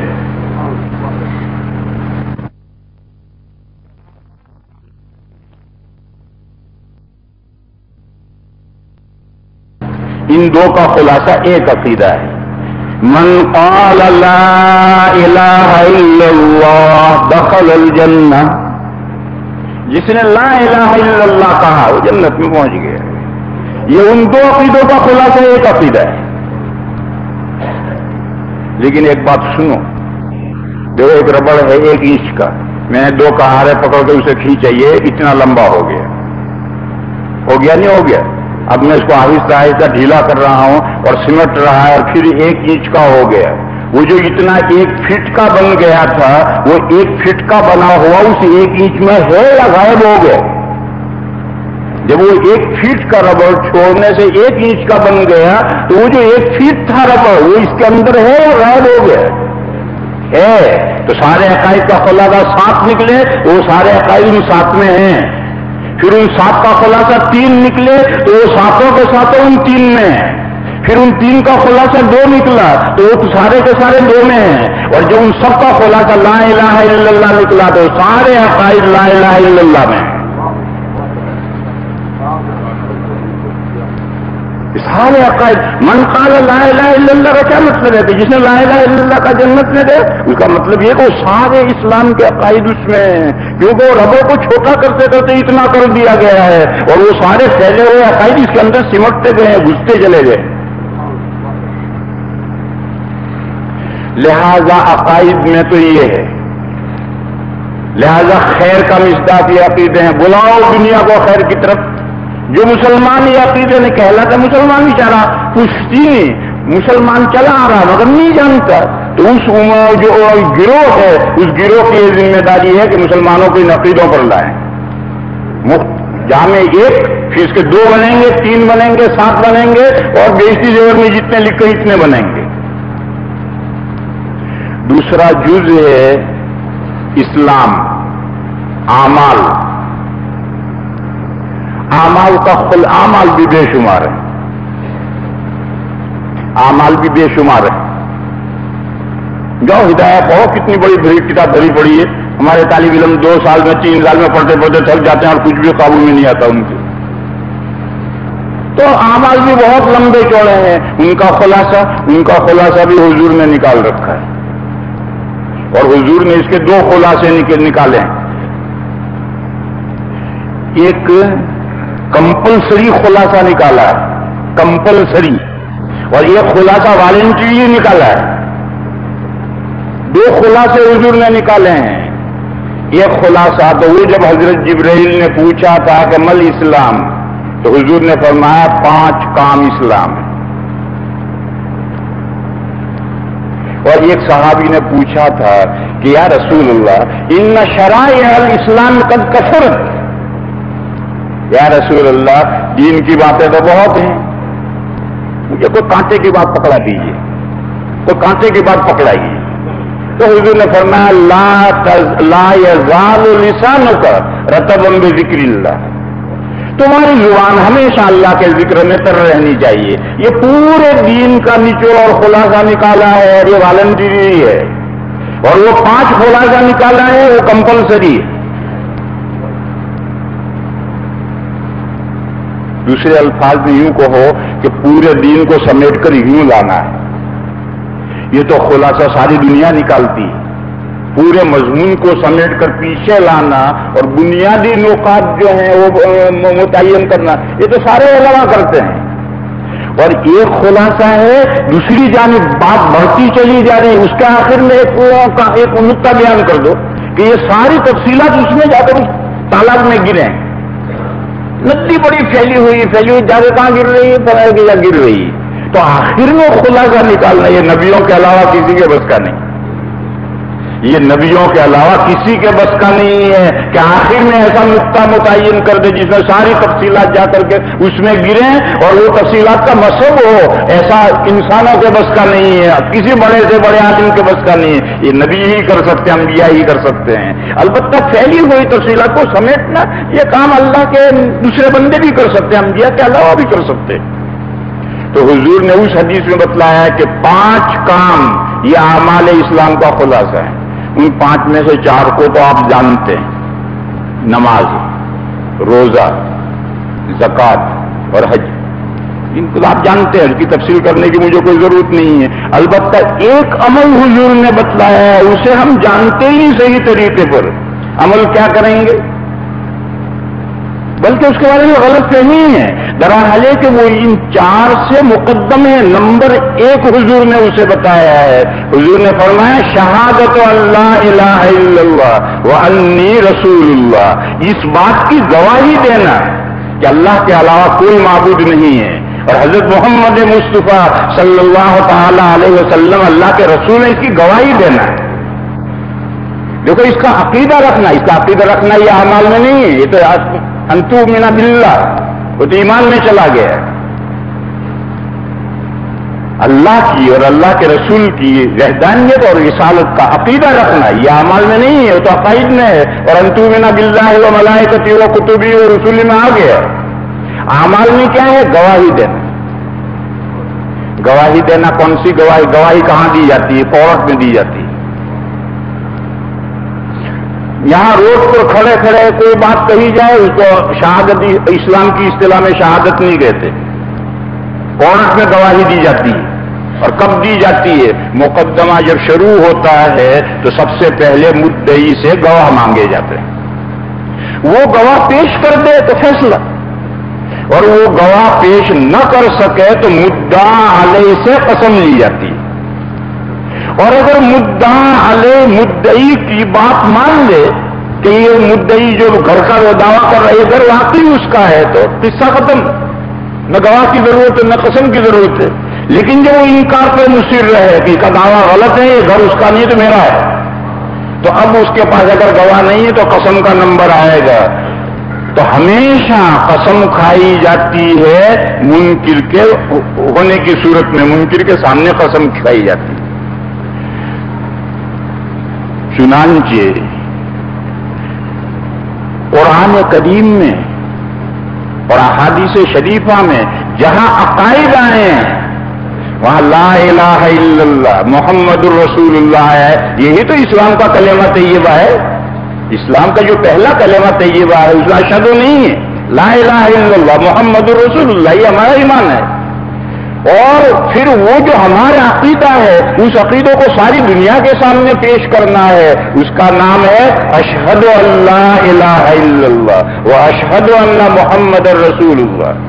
دنیا میں منکر ہیں جو ان 2 عقیدوں کو نہیں مانتے ہیں، ان 2 عقیدوں کو ان کے سامنے اعلان کرنا یہ شہادت ہے. اسی لیے وہ تمام جگہیں جو پبلک خطابات ہیں ان میں خصوصیت سے شہادتیں رکھے گئے ہیں.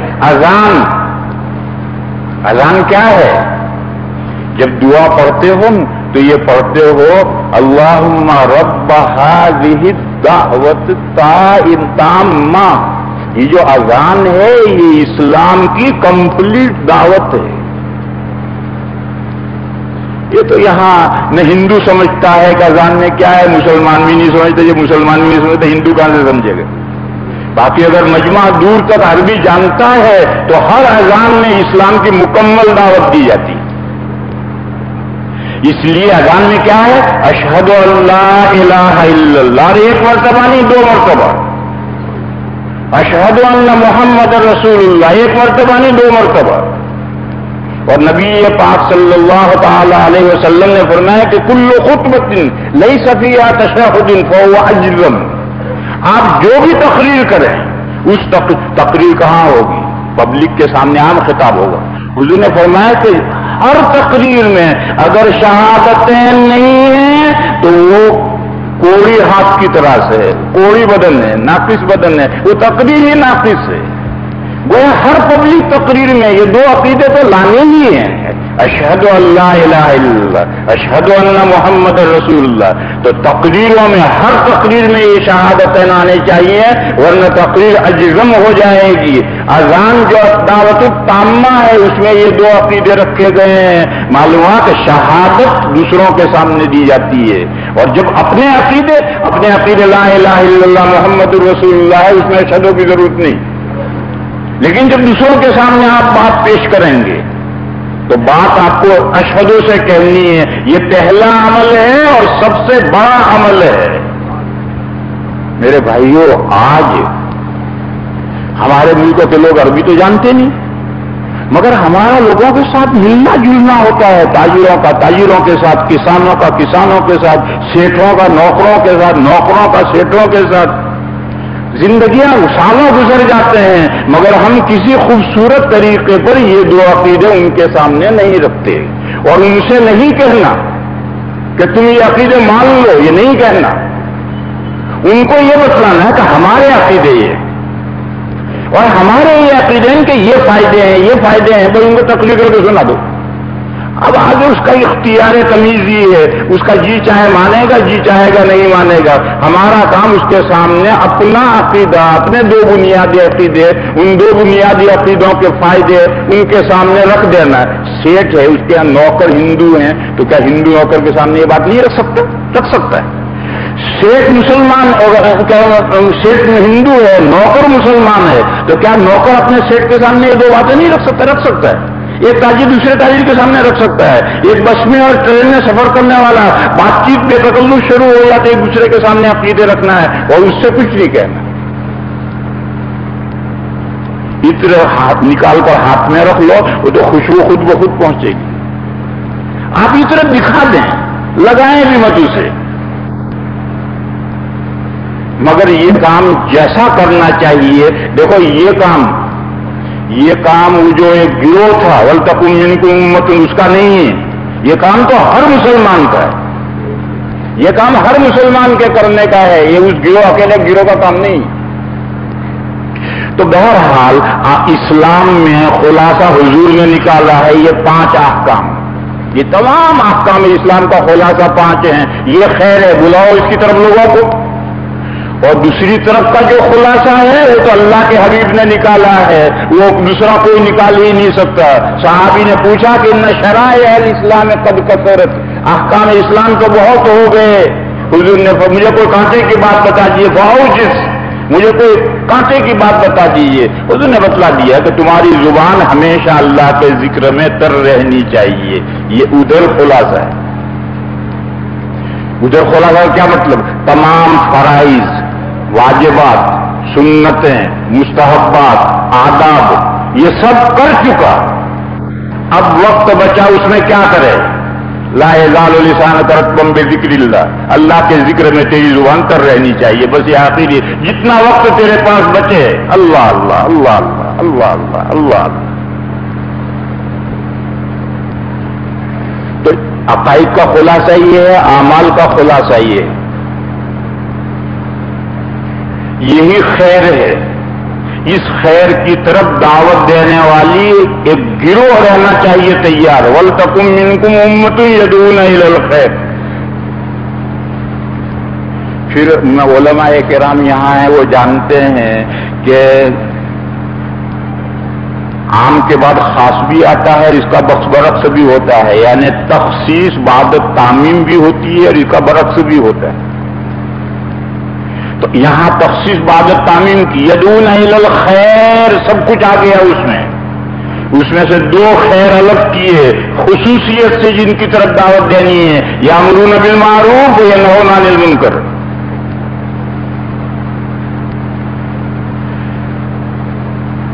معروف بھلائی کے کام ہیں اور اسلام کے تمام کام بھلائی کے ہیں. جس کام کے ابھی اسلام نے حکم دیا ہے، اسلام نے ہر بھلائی کا حکم دیا ہے. کوئی بھلائی ایسی باقی نہیں چھوڑی جس کا حکم نہ دیا ہو. لہذا یہ جو اسلام کے اعمال ہیں، اسلام کے احکام ہیں، یہ سب بھلائی کے کام ہیں. یامرون، ان کا حکم دو، اور ینہون عن المنکر، ناجائز کاموں سے روکو. ناجائز کام کون سے ہیں؟ تمام وہ کام جس سے اسلام نے روکا ہے وہ سب منکر ہے. اسلام نے جن کاموں سے روکا وہ منکر ہیں، اسلام نے جن کاموں کا حکم دیا وہ معروف ہیں. لہذا اس معروف کی طرف لوگوں کو دعوت دو، نہیں، لوگوں کو حکم دو، اور معروف مناہی سے لوگوں کو روکو. حکم دینے سے وہ ہمارا حکم مان لے گا اور کرنے لگے گا، تمہاری ذمہ داری نہیں ہے. روکنے سے ہماری بات مان لے گا اور رک جائے گا، تمہاری ذمہ داری نہیں ہے. تمہاری ذمہ داری حکم دینے کی ہے، تمہاری ذمہ داری روکنے کی ہے. دیکھو نماز قرآن میں ہے کہ نماز کے چند فوائد ہیں، ان میں سے ایک فائدہ یہ ہے کہ ان الصلاۃ تنہا عن الفحشاء والمنکر، نماز بے حیائی کے کاموں سے روکتی ہے اور ناجائز کاموں سے روکتی ہے۔ مگر آپ ڈھونڈیں گے تو ایسی مثالیں ملیں گی کہ ایک آدمی پکا 5 وقت کا نمازی ہے، پھر بھی وہ کوئی بے حیائی کا کام کر رہا ہے، 5 وقت کا نمازی پھر بھی وہ کوئی ناجائز کام کر رہا ہے۔ تو لوگ سوال کرتے ہیں کہ نماز کیوں نہیں روکتی اسے؟ جواب یہ ہے کہ باپ بتیرا روکتا ہے لیکن بیٹا نہیں مانتا، تو کیا باپ سے بول ڈالے اس کا؟ ایک بیٹا غلط چال چل رہا ہے، باپ بار بار سمجھاتا ہے، روکتا ہے، مگر وہ نالائق نہیں رکتا، تو کیا باپ اس کا سر پھوڑے گا؟ ارے باپ کا کام روکنا ہی تو ہے۔ لوگ کہتے ہیں محلے والے تم اپنے بیٹے کو روکتے نہیں؟ تو باپ جواب دیتا ہے کہ روکتا ہوں، سمجھا کے تھک گیا، نہیں مانتا، میں کیا کروں؟ تو بیچاری نماز بھی روکتی ہے، لیکن اب یہ نالائق نہ رکے تو نماز کیا کرے؟ تو نماز تو سر پھوڑے گا تم۔ نماز روکتی باپ روکتا ہے، یہ تو جا کے گھر بیٹھو، جب وہ سمجھا رہا تمہیں کانوں سے سنو کہ باپ روکتا ہے، لیکن نماز روکتی ہے یا نہیں روکتی اس کا نا کیسے پتا چلے گا؟ اس کا پتا چلانے کی ایک صورت ہے، اس کا دل نکالو اور دل نکال کر لیبورٹری میں بھیجو، لیبورٹری میں سے اینالائز ہوگا اور اینالائز ہو کر رپورٹ آئے گی کہ اس کے دل میں برائی کرتے وقت پشیمانی پائی جاتی ہے۔ یہ لیبورٹری کہاں ہے؟ میرٹھ کے کون سے محلے میں؟ میرٹھ میں نہیں ہے، اللہ میاں کیا ہے، اللہ میاں کے دل بھیجو اور وہاں سے اینالائز کر کے وہ دل منگواؤ، وہ رپورٹ آئے گی کہ یہ بندہ جب بے حیائی کا کام کرتا ہے یا گناہ کا کام کرتا ہے اس وقت بھی اس کا دل روتا ہے اور کرتا ہے۔ یہ جو دل روتا کیوں رو رہا ہے؟ وہ نماز جو روکتی ہے۔ 2 لڑکے ہیں محلے میں، ایک کا باپ نے چھوٹ دیا کہ بیٹا جو چاہے کر، اور ایک بیٹا نے منع کرتا ہے کہ بیٹا یہ گناہ مت کر، یہ مت کر۔ یہ دونوں بیٹے وہ گناہ کریں گے، اس کے دل میں باپ کی سے سمجھانے کی نصیحت اثر ہوگا، پشیمانی کے ساتھ کرے گا، یہ بے دور کرے گا۔ تو ایک ہی گناہ 2 آدمی کریں گے، ایک نمازی کرے گا، ایک بے نمازی کرے گا، دونوں کے دل بھیجو، لیبورٹری میں اینالائز کرنے کے لیے رپورٹ الگ آئے گی کہ یہ گناہ کرتا ہے، اس کے دل میں کوئی پشیمانی نہیں ہے، کوئی، اور یہ گناہ کرتے ہوئے پھر اس کا دل رو رہا ہے اور کر رہا ہے، کسی وجہ شیطان پیچھے پڑا ہوا ہے، ہیبٹ خراب ہو گئی، عادت خراب ہو گئی، گناہ بہرحال کر رہا ہے مگر دل رو رہا ہے، معلوم نماز روکتی ہے۔ تو نماز کا کام روکنا ہے، نماز کا کام سے گناہ نہ ہونے دینا۔ نماز کو خدا تھوڑی، یہ تو کام اللہ کا ہے تو نہ ہونے دے۔ لہذا ہمارا کام، اس گروہ کا کام ہے لوگوں کو برائیوں سے روکنا، سمجھاؤ سمجھاؤ سمجھاؤ سمجھاؤ، مانیں گے ان کا بھلا نہیں ہوگا، نہیں مانیں گے ہمارا کیا نقصان ہوگا؟ قرآن کریم میرے بھائی وقت کم ہو رہا ہے، بہت باتیں کہنے کی ہیں مگر کیا کریں؟ قرآن کریم میں ایک قصہ ہے بنی اسرائیل کا، ان کے اوپر سنیچر کے دن مچھلی پکڑنا حرام تھا۔ کچھ لوگوں نے مچھلی پکڑنی شروع کر دی ہیلے حوالے کر کے، کچھ لوگوں نے ان کو سمجھایا کہ برا کر رہے ہو، کچھ لوگ خاموش بیٹھ گئے، انہوں نے مچھلی پکڑی بھی نہیں اور ان پکڑنے والے گناہ کرنے والوں کو سمجھایا بھی نہیں۔ تو یہ جو خاموش بیٹھ گئے اور یہ جو سمجھا رہے تھے، ان دونوں میں مکالمہ ہوا ہے، اور قرآن میں سورہ اعراف میں ہے، وہ جو خاموش بیٹھے ہوئے تھے چپ چاپ، انہوں نے ان سے کہا کہ تم کیوں مغز پاشی کرتے ہو ان کے پیچھے؟ یہ تو ماننے کے نہیں ہے، جب تک ان خبیثوں پر عذاب کا کوڑا نہیں برسے گا یہ ماننے کے نہیں ہے، کیوں ان کے پیچھے محنت کر کے خراب کرتے ہو؟ تو انہوں نے جواب دیا، قالوا معذرۃ الی ربکم، انہوں نے کہا کہ ہم اگر یہ نہیں مانیں گے اور عذاب آئے گا اور تباہ ہو جائیں گے تو کل ہم اللہ کے یہاں یہ کہہ سکیں گے کہ خدایا ہم نے اپنی ذمہ داری پوری کی تھی۔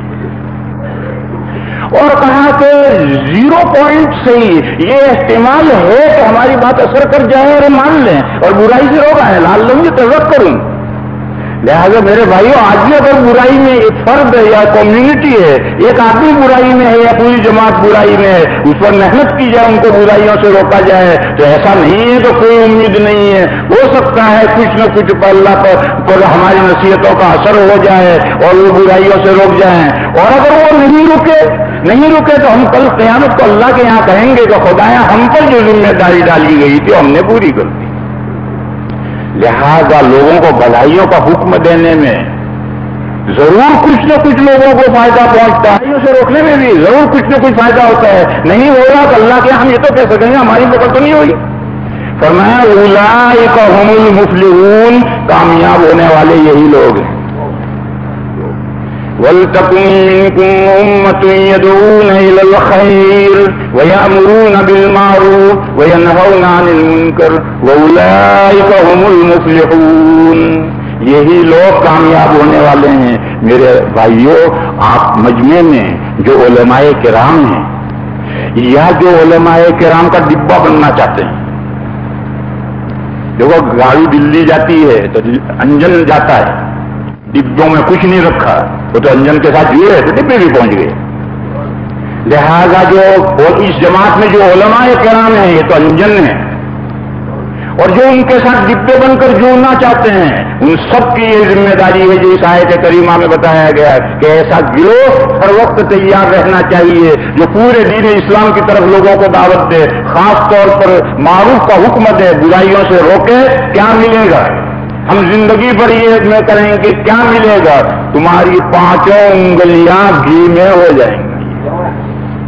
اولئک هم المفلحون، یہ کامیابی ہے. لہذا آج تفصیل کا وقت نہیں ہے کہ علماء کی کیا ذمہ داریاں ہیں، اس کی تفصیل کا وقت نہیں ہے. مجھے یہ بتایا گیا تھا کہ 2 بجے ہمیں ظہر کی نماز پڑھ لینی ہے، اس لیے یہ مجمل اور مختصر گفتگو جو ہے العاقل تکفی الاشارہ، سمجھداروں کے لیے اشارہ کافی ہے، اور میں سمجھتا ہوں کہ اشارے سے بھی زائد میں نے کہہ دیا ہے. لہذا اس پر علماء کو اپنی ذمہ داریاں سمجھنی چاہیے. وہی اس امت کا انجن ہے، وہی اس امت کا انجن ہے، اور کامیابی اسی کام میں مضمر ہے. لہذا اس گروہ کو جو ذمہ داریاں ہونی چاہیے ان ذمہ داریوں کو سمجھ کر اس کے لیے محنتیں کرنی چاہیے. اور عام مسلمانوں میں سے جس کو کامیابی سے ہمکنار ہونا ہے، دلی پہنچنا ہے، انجن کے ساتھ لگو، جوائنٹ ہو جاؤ، تم بھی جڑو ان کے ساتھ کام میں. انشاءاللہ جہاں انجن پہنچے گا وہاں تم پہنچو گے. وآخر دعوانا الحمدللہ.